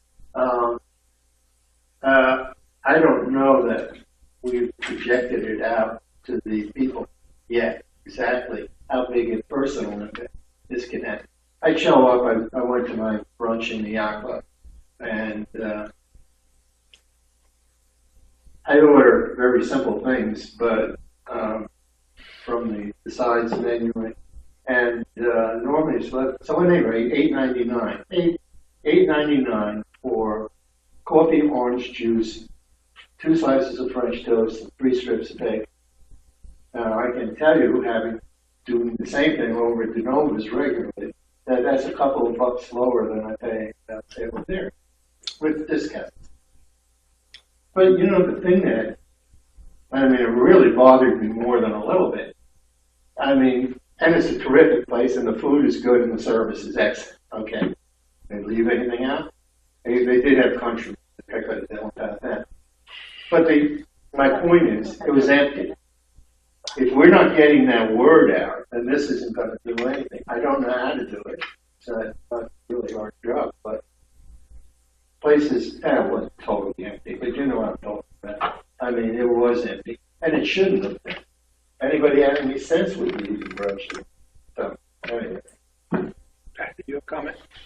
To me, well, not trying to abdicate responsibility or anything of that nature, and the board does have ultimate responsibility for the financial health of the organization.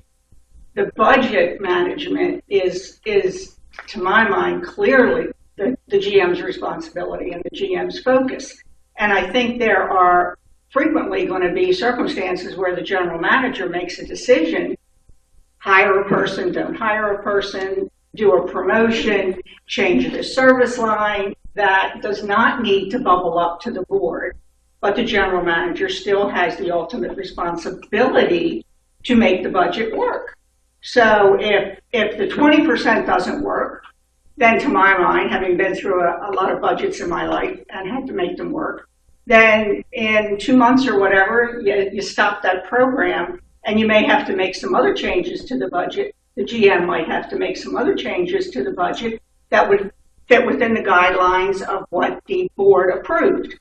As in, don't hire a person that was approved, whatever the circumstances, don't have an employee party, whatever has to cut back. But the key is that the budget is the GM's to manage through the year. We approved it. We said yes to it.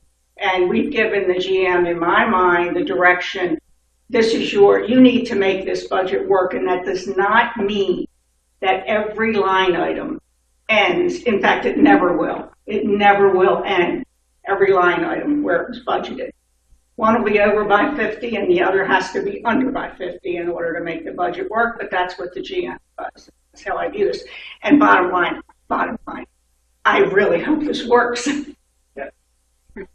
Cheryl. I don't disagree at all with what you're saying, Pat. We're in a unique position, however. We don't have a GM that we can hold accountable to meeting a budget. I understand. This is a completely different situation. So that's why, I look at this differently. In a different situation, we'd say, you're fired. You're not dealing with the budget properly. But we're in a different situation here, and so that's why it is, I think, a concern. And again, as I said, we only found out about this after we passed the budget, saying we know these numbers are aggressive, but we're okay with that. And then we turn around and it boggles my mind. I'm certainly no finance expert, and I wouldn't ever presume to say that, but it boggles my mind to say there's no budget impact to providing this discount. But, time will tell. No, I agree, but I don't think anybody here knows if it's a definite or not, but they're trying to bring in incentives to bring in additional, it may bring in more revenue. It may bring more revenue. I mean, there's many companies that work on volume by discounting for volume. They bring in customers for happy hours. I mean, I don't know if we're going to put the stranglehold on the management at the restaurants, that if they feel this is a way to bring in more people and give benefits. I mean, all the restaurants give discounts around here to bring in people to go to their restaurant, and this may be something that is a positive. And we won't know that, but we get the chance to monitor it, try different things. If we just continue doing nothing, then the bottom line will always be what we've been having. But Tom, it doesn't cost a cent to have good service, and that's one of the things. And consistent service and decent prices, they don't cost anything, and that's one of the things that we continue to get complaints that's not happening. I don't understand why our staff isn't being trained properly, and we're still giving poor service to people. I get comments from people about that. That's a no-cost fix. Let me go back to, I agree with what Ms. Jacobs said, and you all have shared your comments, but the fundamental point I was trying to make, twofold. Brett is an acting GM, not a full-time GM. We continue to be surprised with some of the decisions that are coming out of his office. I don't want to learn from the membership and be questioned by the membership on something that I haven't been told about. Yes, there are financial implications. There are expenditure implications. From an accounting point of view, I don't care if he's going to treat this as a sales discount, trade discount, or whatever. Is it going to hit the books? Is it going to be marketing expenditure? It could be sizable. And if so, it directly conflicts with the budget that was submitted to this board, because that part of the advertising and marketing is going to be increased. Nobody knows whether this promotion is going to work or not, and certainly it doesn't help its success with the fact that Cove still struggles with the fundamental operational problems, whether it's the food, whether it's service.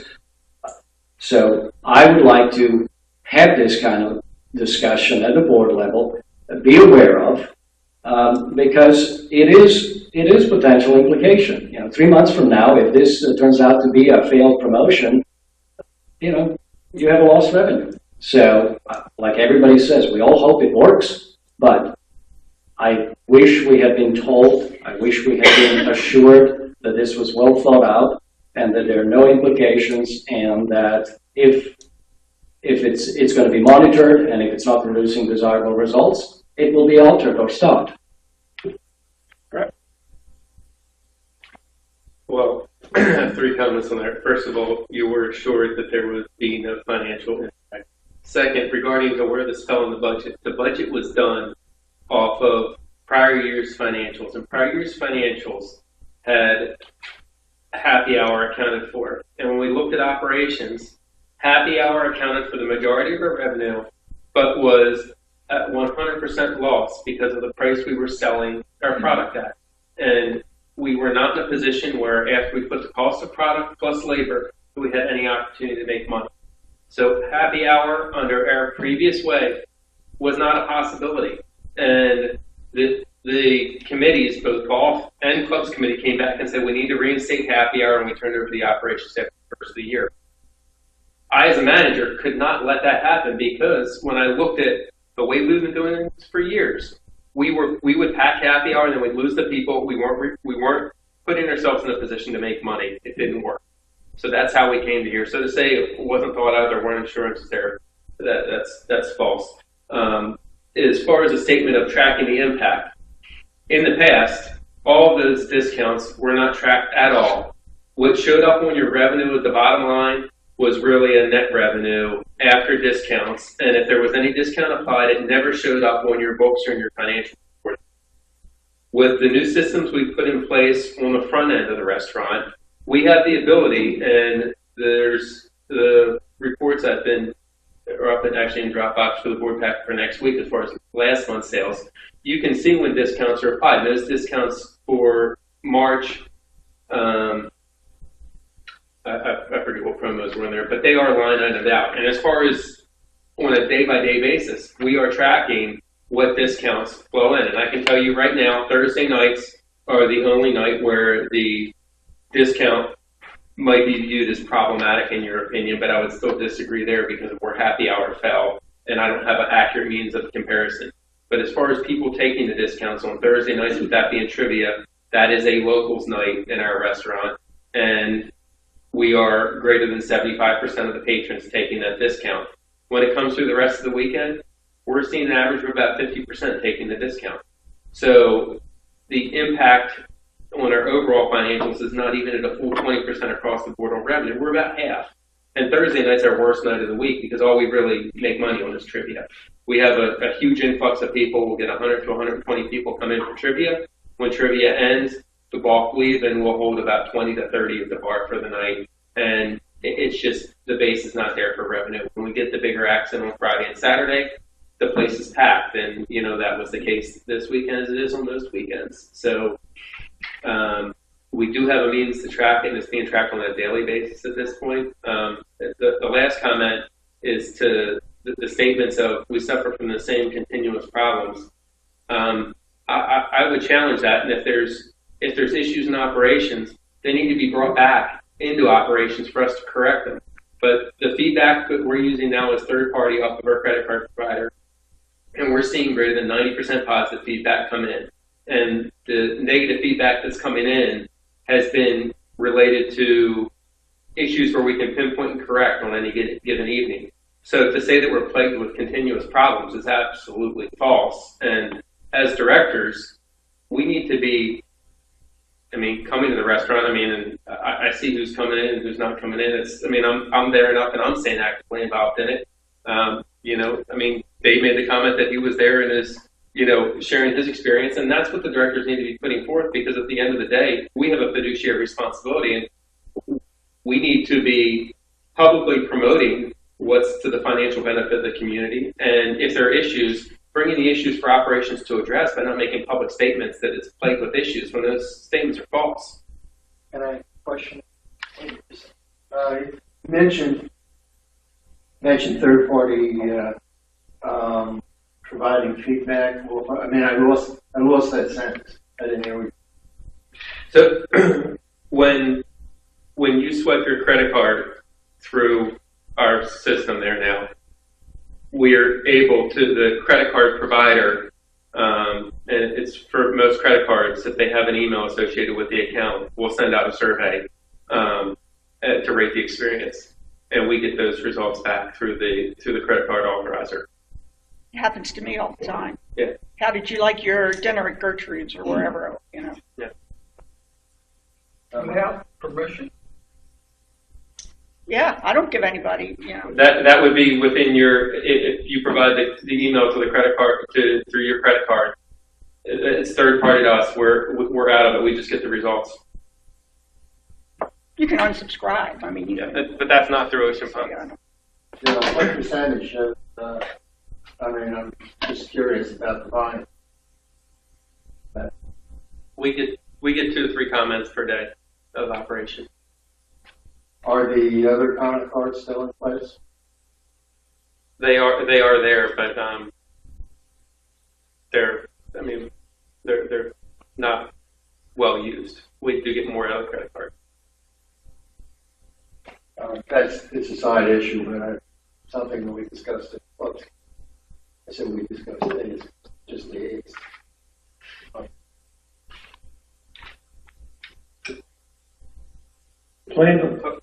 Just one point of clarification. Is that discount members apply bank contract? No. No. Okay. I have my point. Change your mind. Plan like the sales at Swimmer Rocket campus, Logan County. Okay, 1 minute. You have a comment on the last discussion? Yeah. Well, thank you. The thing that bothers me is that boards tend to, I've watched boards for 28 years. They tend to operate in little moments in time with very little knowledge of what went on before. The thing that bothers me is I'm watching this place for so long. I recall when the Pete Gump's Act brought in the idea of somebody managing the golf course. That's when that came up. That's when that passed. I recall the board of directors being asked to have Casper put in charge of all our food service operations and the golf course. And when Casper made their presentation, it might have been in this room, on the site, they said there's no money to be made here in golf. That's essentially what they said. They said there is an opportunity to make some money here in food service. So what do? And the board, in its wisdom, says, we're going to let you run the thing that there's no money to be made in, and we'll continue running the thing there is money to be made in ourselves and keep losing money. And it made no sense to me. But my point is, all these years, and I'll ask the question now, who in our operation is the expert on running a $1.5 million a year food and beverage operation? Who is the expert in our employ who knows how to do this? I haven't seen a person with the expertise to do it in 27 years. Now, maybe we have somebody now that's hiding out someplace, but I haven't seen them. Thank you.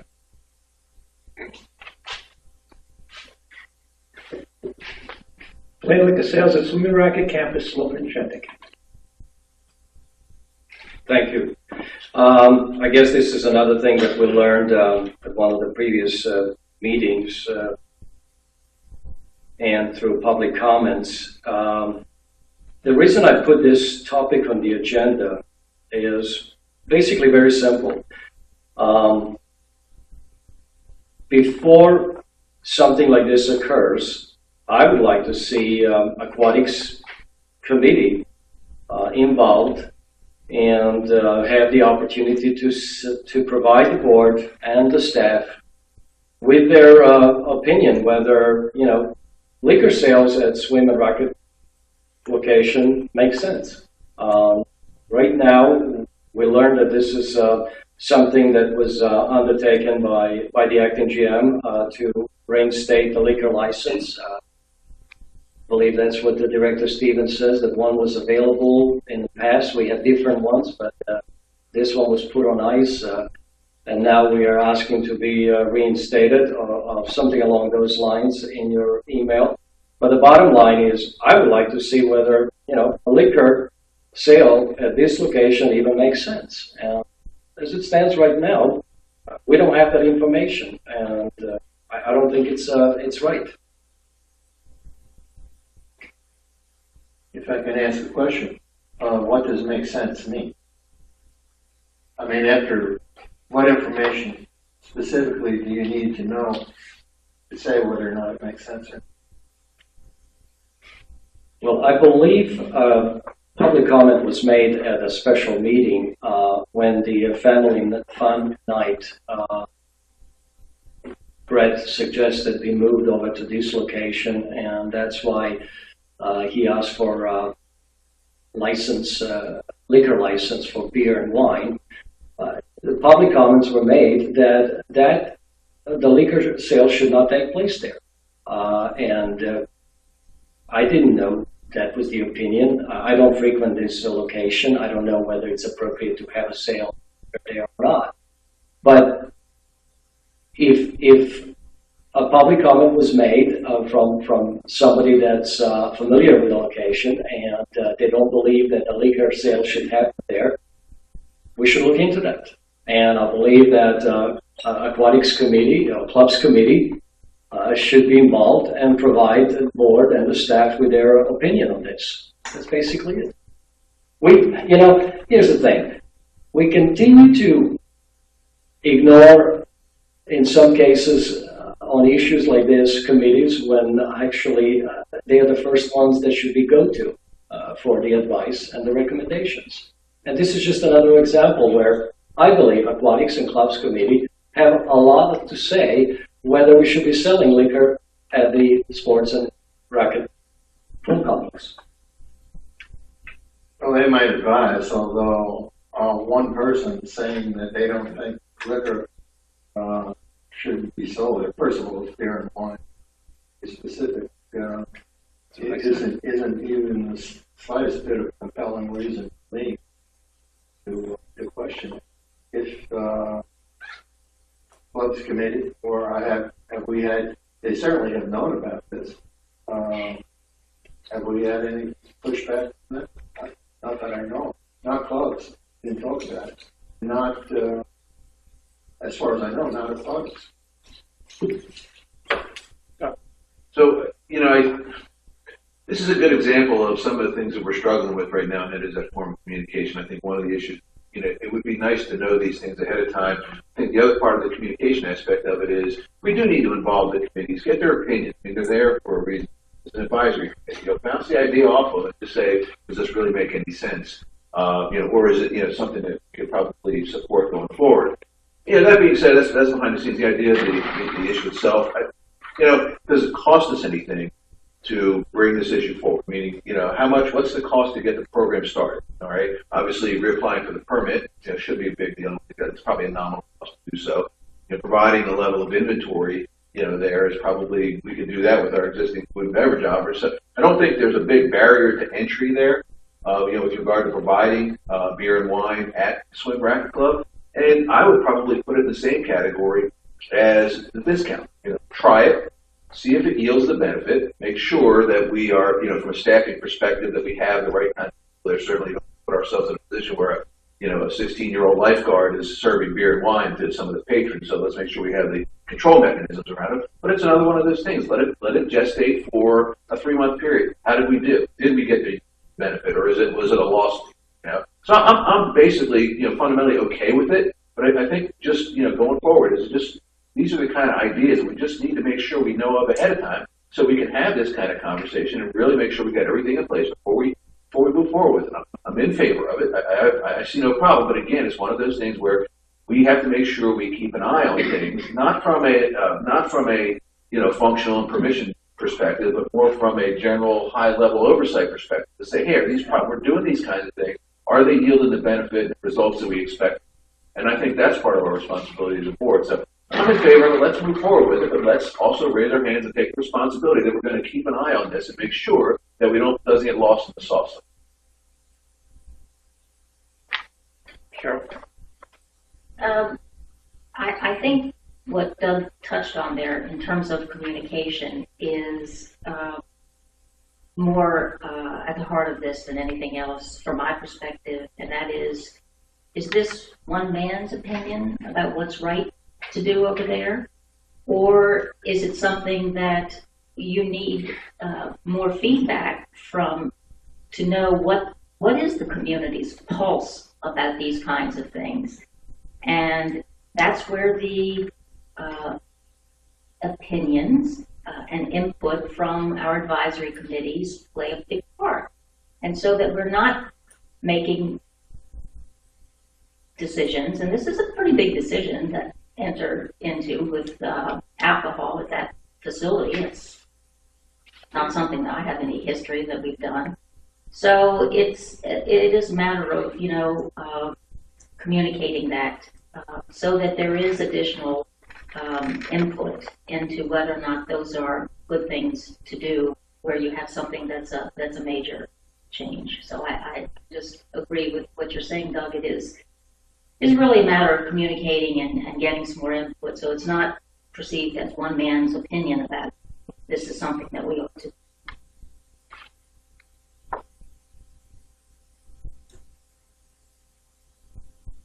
Northgate beautification program, Cheryl.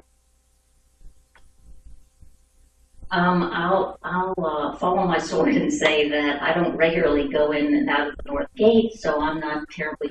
I do it at nighttime for some reason when I come back to Bolton on Wednesday nights. I go in that direction, but I can't pay attention to whether or not things are not looking good there. But we have received feedback, and I believe I have another director who concurs because she does see it in the daylight that it needs some beautification efforts there.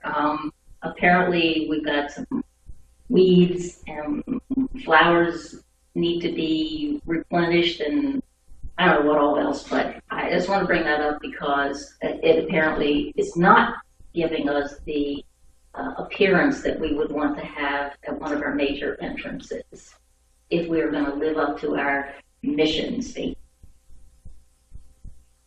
I was away for a week or two, I guess, and I came back and I came in the North Gate. I always come in the North Gate because I live in the North.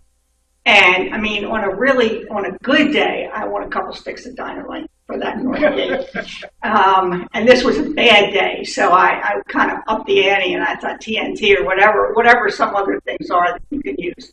The entire North Gate needs to be redone. I mean, it just screams, I was built in the 70s and nobody's loved me since or something. But for right now, and this doesn't seem like a board topic discussion, but if we could just get the weeds pulled and flowers, it's really bad. I mean, it's really bad. Yeah, Charity and her team are working through all the gardens here. I was told by Eddie before Memorial Day they'll be through all of them. So I know weeding is probably the lowest of the list of problems we have with that entrance, and I know we still have damage from the accident back in late September, early October. The first lights missing on the entrance side. The guardrails are in pretty bad shape. I know I'm waiting for information, and at this point, there is no information, so it's nothing to talk about or overreact to. But I've heard discussions related to Palmer Gillis and State Highway and the entrance to the medical facility, and I had heard rumors of the traffic light at the end of our North Gate being converted to a traffic circle, and that whole entrance being redone. And if that is the case, there would be potentially funding from the state, and I don't know what they're going to be looking at. So before we turn it into a project, I think, that those plans need to be finalized. I mean, the state's going to do what the state's going to do, and then we're going to have to deal with the ramifications of it. But who's paying for it, what those ramifications are, if there are even ramifications, they're an unknown. And, certainly, like I said, the public works would already be addressing the beds, the little things. But, if I have reservations on instructing them to go into doing anything with replacing guardrails or any significant expenditures. If 6 months from now it's going to be torn down and redone, that's just there's only so far. Yeah, well, I'm in agreement with Pat about what that bridge looks like, lost in time. But amazingly, once this was brought up in some other town hall meeting, there are people who think that is the epitome of what Ocean Pines is, and they would be extremely distraught if we tore it down and put something more pleasing to some of us. But what National Historical Register. There you go.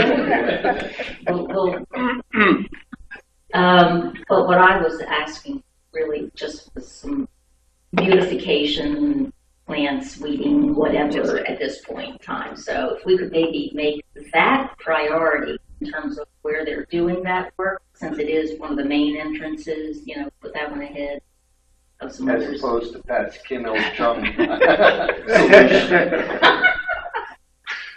I'll hold off until we find out what the county's going to do.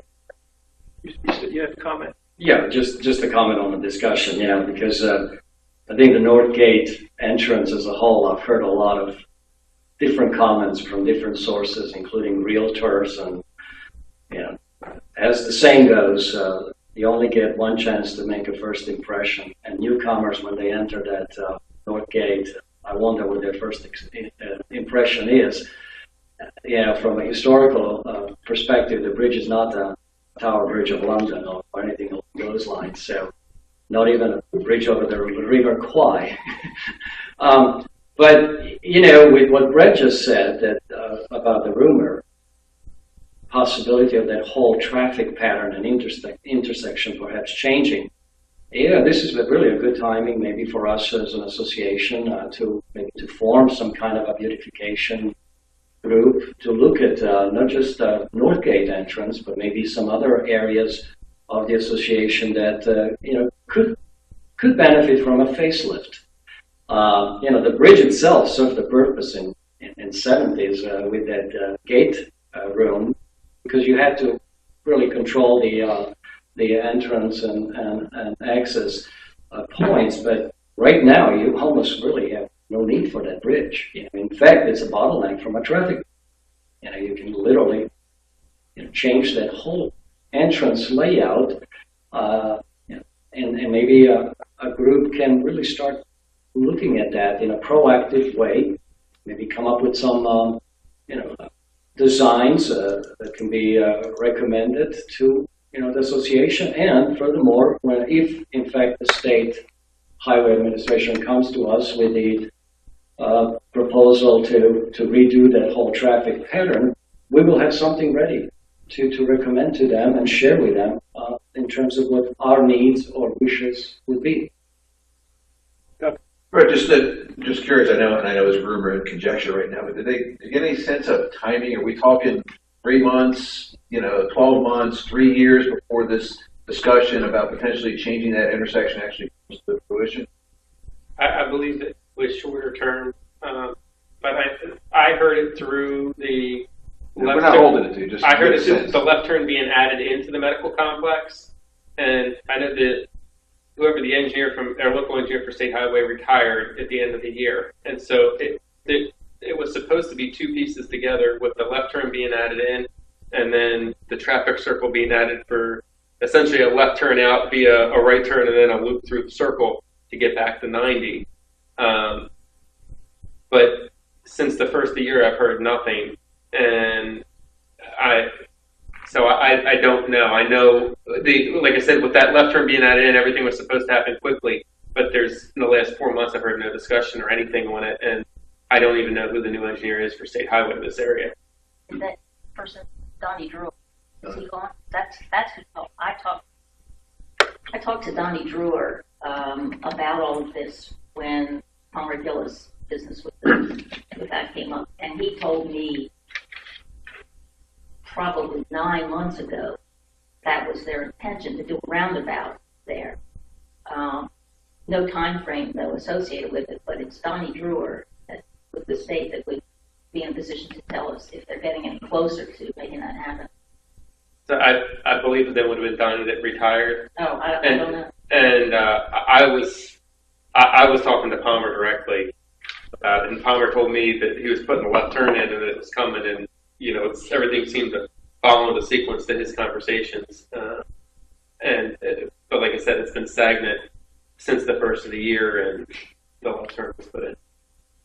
Yeah, and again, just in terms of if we know it's coming, any preparatory work that we need to do, whether it's in the form of beautification, whether it's in the form of anything else to benefit Ocean Pines, we should try to do our best to stay ahead of that, be proactive, and get an opportunity to do so.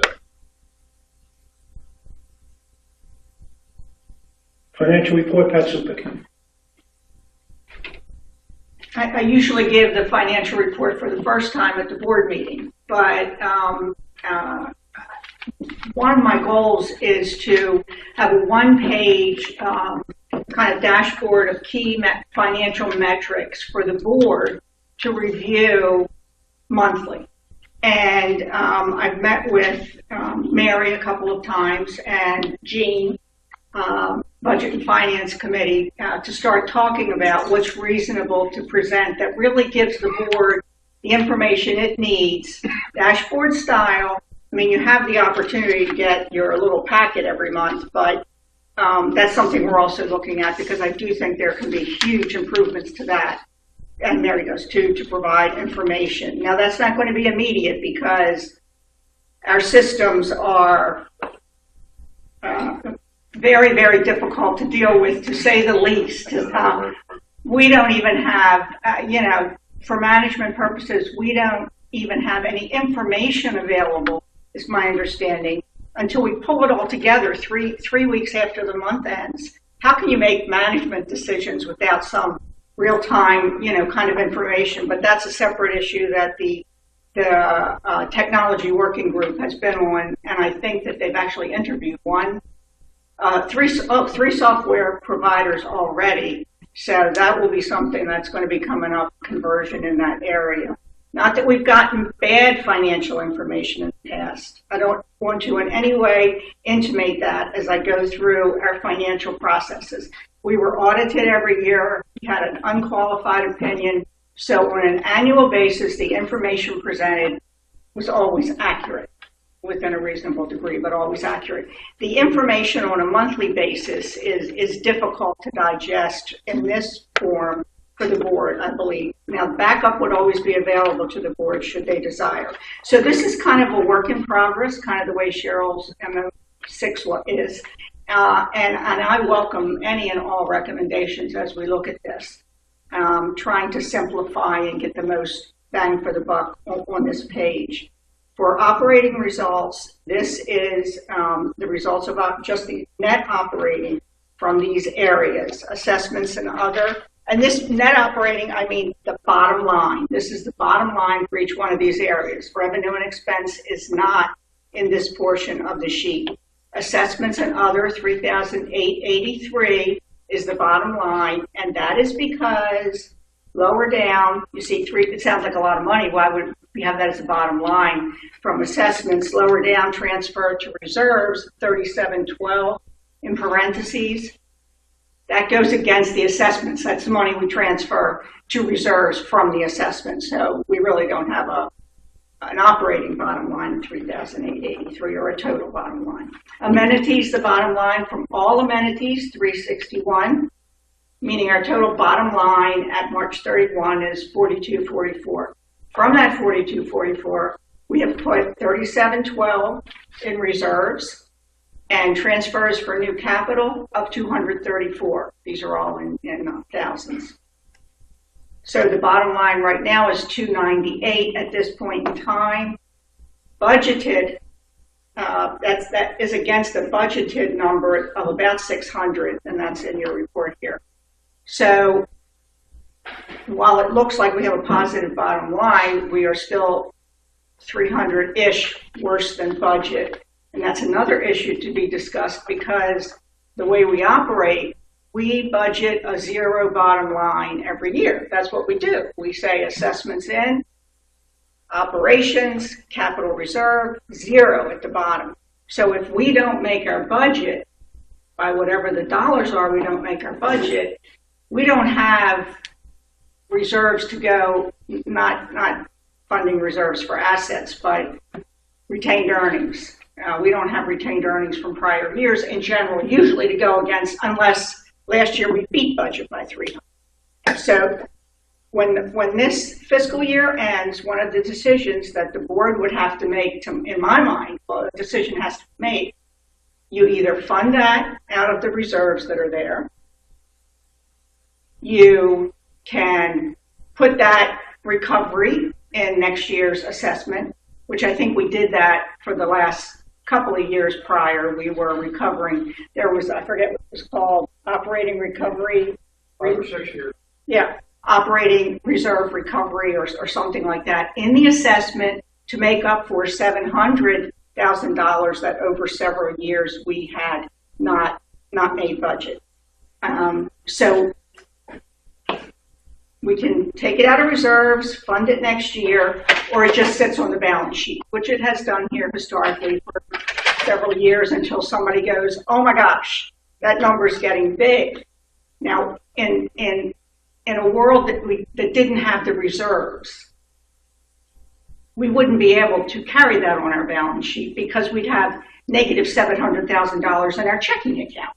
So, but we have the reserves, so it doesn't, and we collect the assessment. This is probably even more to the point of the operations. We start collecting the assessment before the year begins. So that funds our checking account, even if we don't make budget.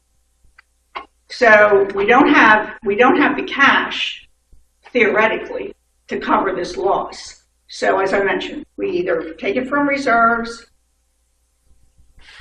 put it in next year's assessment, or just let it sit on the balance sheet until next year or the year after, when we would either make it up by an excess over budget, or we would take it and add it to the assessment or take it out of the reserves, whatever it is we would do.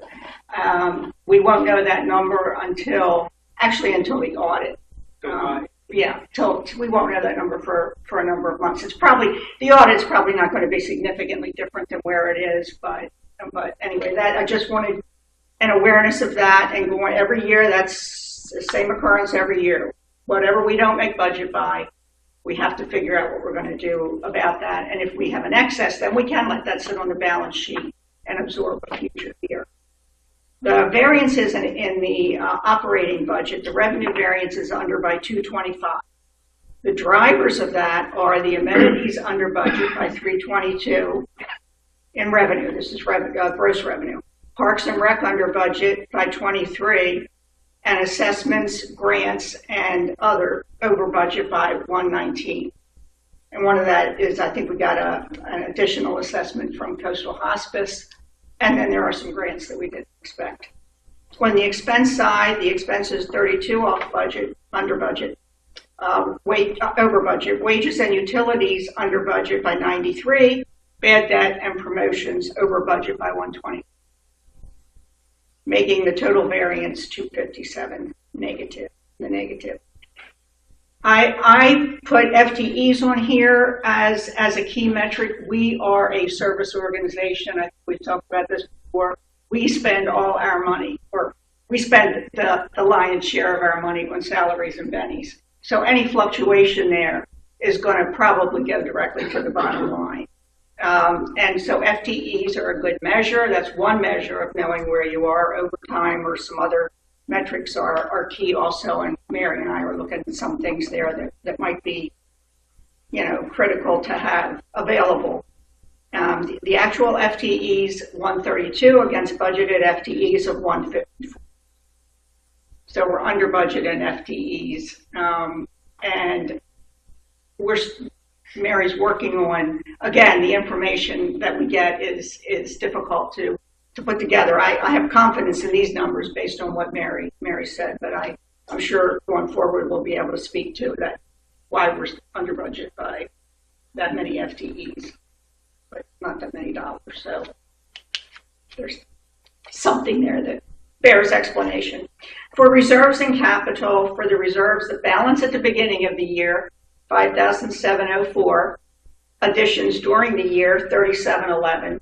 And that jives with the 3,712 above, round thing, that we took out of the assessments.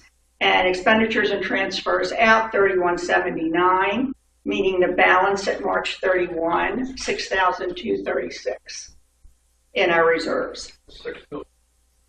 Yes.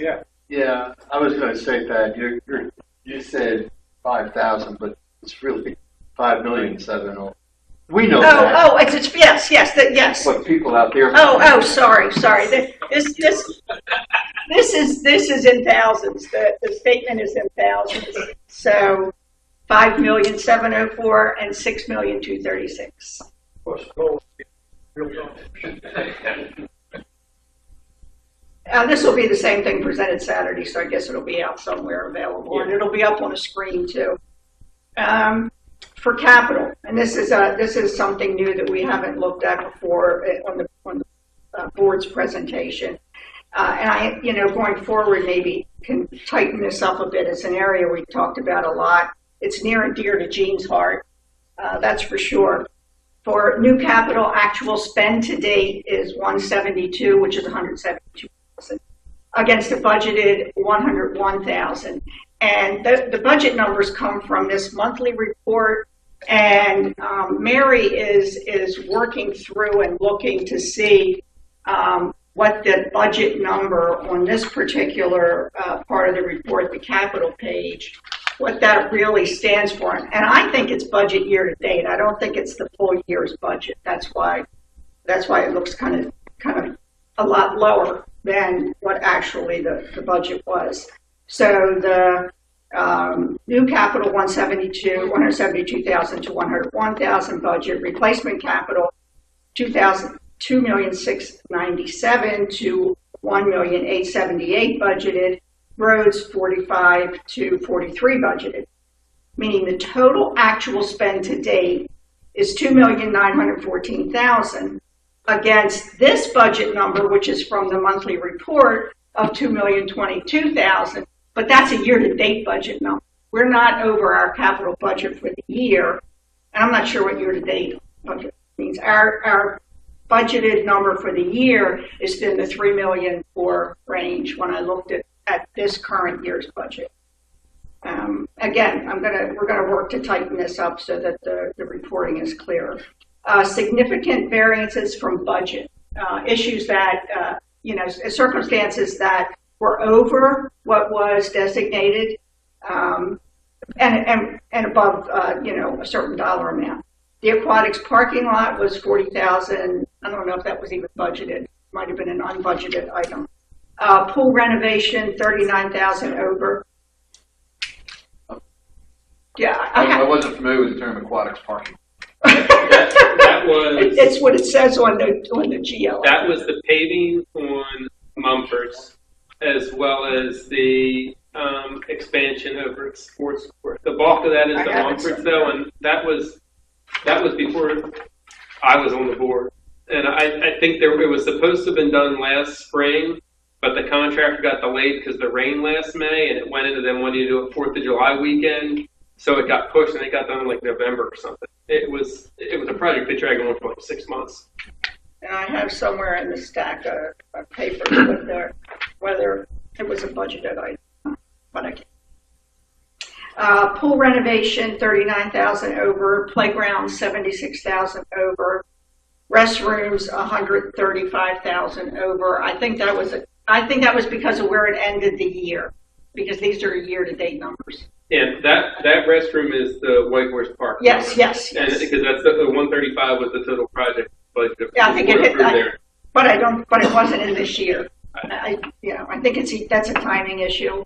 of when it was done, which brings me back to a rolling capital budget, multi-years, that would help us in this circumstance tremendously, because I think that's what the case is with that number.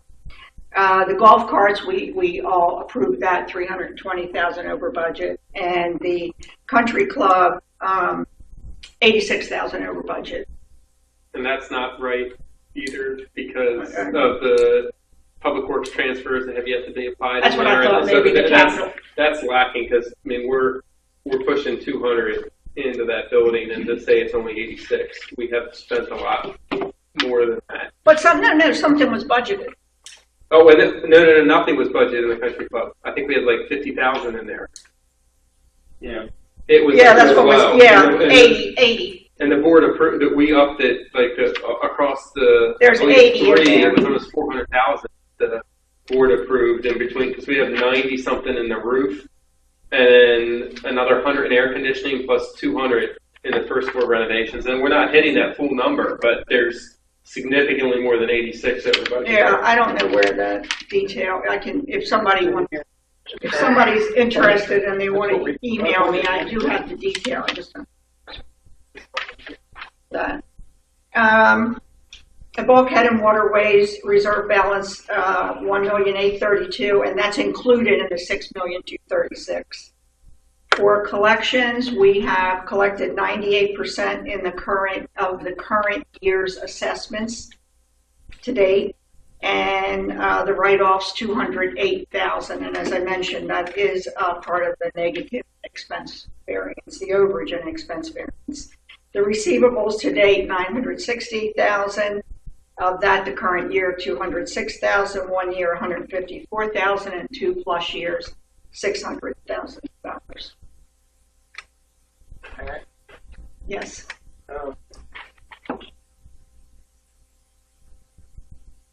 Looking at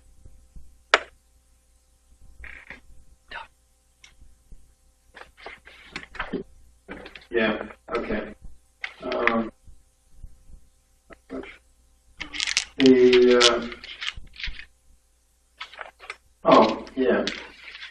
I'm wondering, sort of a pack and bread.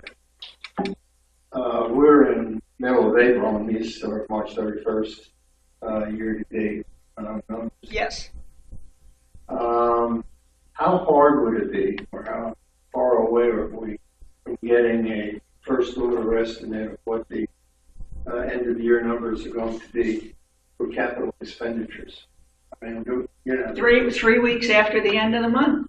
It's my understanding is it's impossible to pull information until you actually pull it to do the financials at the end of the month. I can certainly check back on that, but it's challenging. Yeah, we have no unified system, and the financial reports all are out of manual entry from one system to another. So there is, to try and get any metric of where we stand today is impossible. And as a whole, you can look at individual business units, and in the case of our POS-driven areas, we're able to capture snapshots of individual elements of the reporting. But at that point, you still can't get to, like, I can get revenues on a daily basis out of food and beverage, but to tell the expenses, because the purchase orders for food, et cetera, go out of a different system, and then there's an inventory calculation that's done on food purchasing, or whether or not we use something in a given month. To get any kind of read is, we're not there, and that's where, you know, the TWG's brought forth software that we would realistically be able to have implemented by the half year in the next fiscal. I mean, we're months away from any improvement, any significant goals there. Well, I was really referring to capital specifically. And so, for an example, you mentioned that the country club 86,000. That doesn't include the public works transfers and so. And so that number of 86,000 is significantly lower than the actual number. And if that's the case, then going up to the numbers above it, the expenditures transfers out as of May 1st. As of March 31st. That would be significantly higher.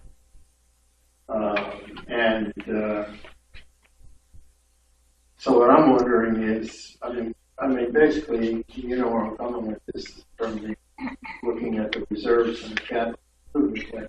I'm trying to get a handle on where we are, and it doesn't have to be exact. I would say, I mean, to my mind, I hear what you're saying. We have $6,236,000, and that is after we've taken out the $3 million.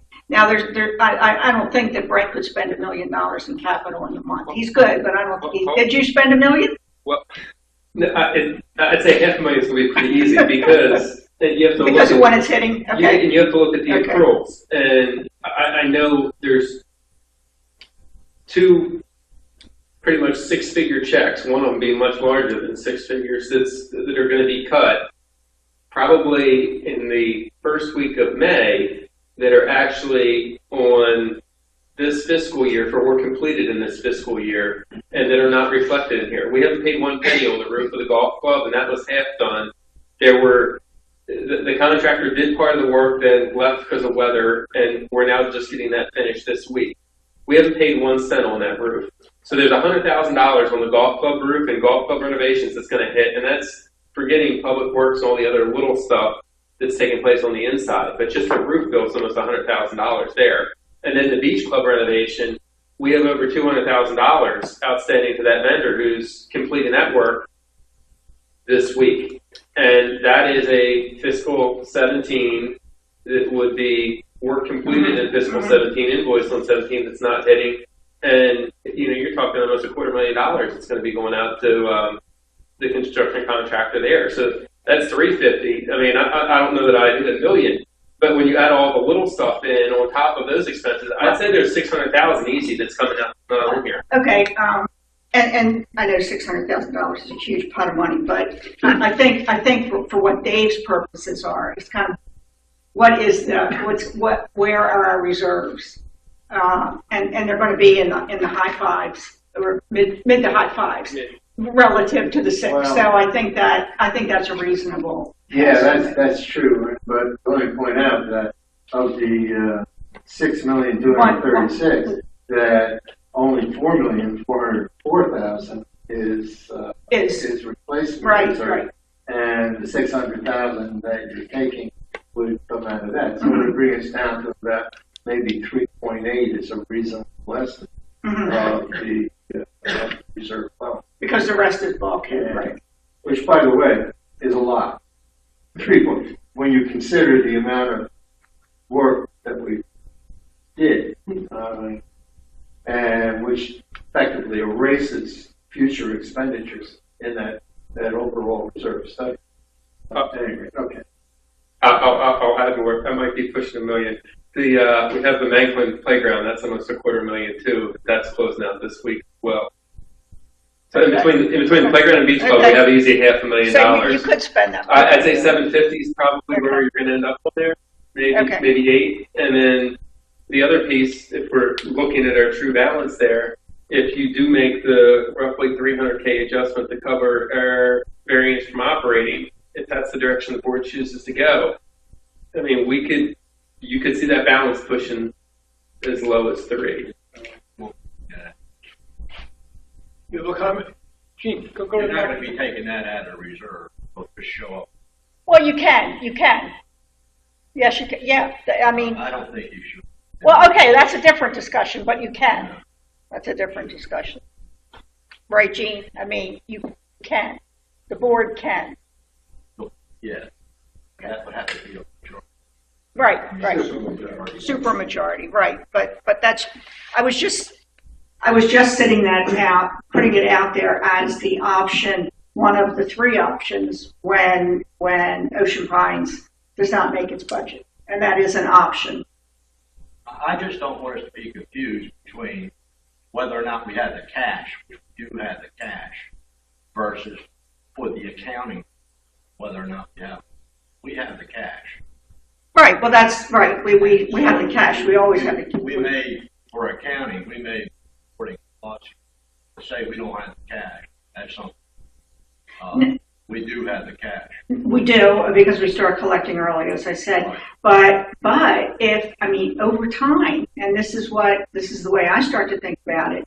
If we do 300 off a year, I mean, I looked back and we were at like 700. Well, at some point in time, you're borrowing from the reserves on a regular basis anyway, because you don't have that in operations. Unless timing issue, we could talk about that, but it does build up, and I did see it, that it was at 700 on the balance sheet at one point in time. Gave Pete a heart attack. Gave Pete a heart attack. Would have given me a heart attack, too. Gene, I just want to make sure that one of my pet peeves, on the very cover of your monthly report, and this is for the new directors primarily, the very cover of your front of the monthly report, this has been going on since 2003, I guess, or that's when I first started getting involved. We talk about new capital and talk about new capital variance and give explanations about the new capital. New capital is not replacement stuff where we spend the bulk of our money. New capital is stuff that never functionally existed. It's a very small budget item. For this current year, I think it's at $127,000. But we put it in the annual report. We give various explanations by the treasurer. We do all that. We remain absolutely silent as to all the big variances in place. So I just want you to know that new capital means that we're spending money that never, or something that never functionally existed before. So it can't come out of replacement reserve because we're not replacing it. It's something new. So it comes out of the operating fund. And for new directors, they might be reading that new capital thing on the front page and say, wow, we're okay. Our capital, we're managing capital. Well, no, that's just new capital. There's two different capitals. It's been replacement, new capital. Thank you. And for anybody that might want to try out a forecast, we do put a forecast in the budget paper, in your budget book, or your budget, whatever you got. I have a budget book, digitized, electronic. But in there's some forecast, but it might be rather old, stale. Yeah, from the budget. How much are we collecting from post office? 26? 20 something. I believe it's right around 20. Pardon? 20 something, 25. 20,000. 25,000. 25, give or take. In that. And in terms of budget capital, the capital list for this year, maybe a bunch of things we haven't done. As I recall, there was a paving that track around Southgate Pond. I don't think that's been done. Not at this It point. was in the budget. Is there a reason we didn't do it? What? I was part of conversations on that, and there were requests that came in from the county at one point on changing the location of it. And then as far as what was budgeted, it was putting on the same stone, which everybody said just washes away, and it just never made it. I never got a firm direction or consensus on where it should go, and I didn't bring it up at the board level because I didn't have anything to bring up for approval. I think right now it's Yeah.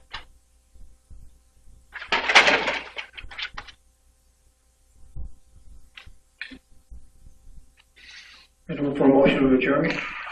Second. All in favor? Aye. All right. Thank you. Thank you, everyone. Thank you, absent. You're already adjourned. You mentioned, okay.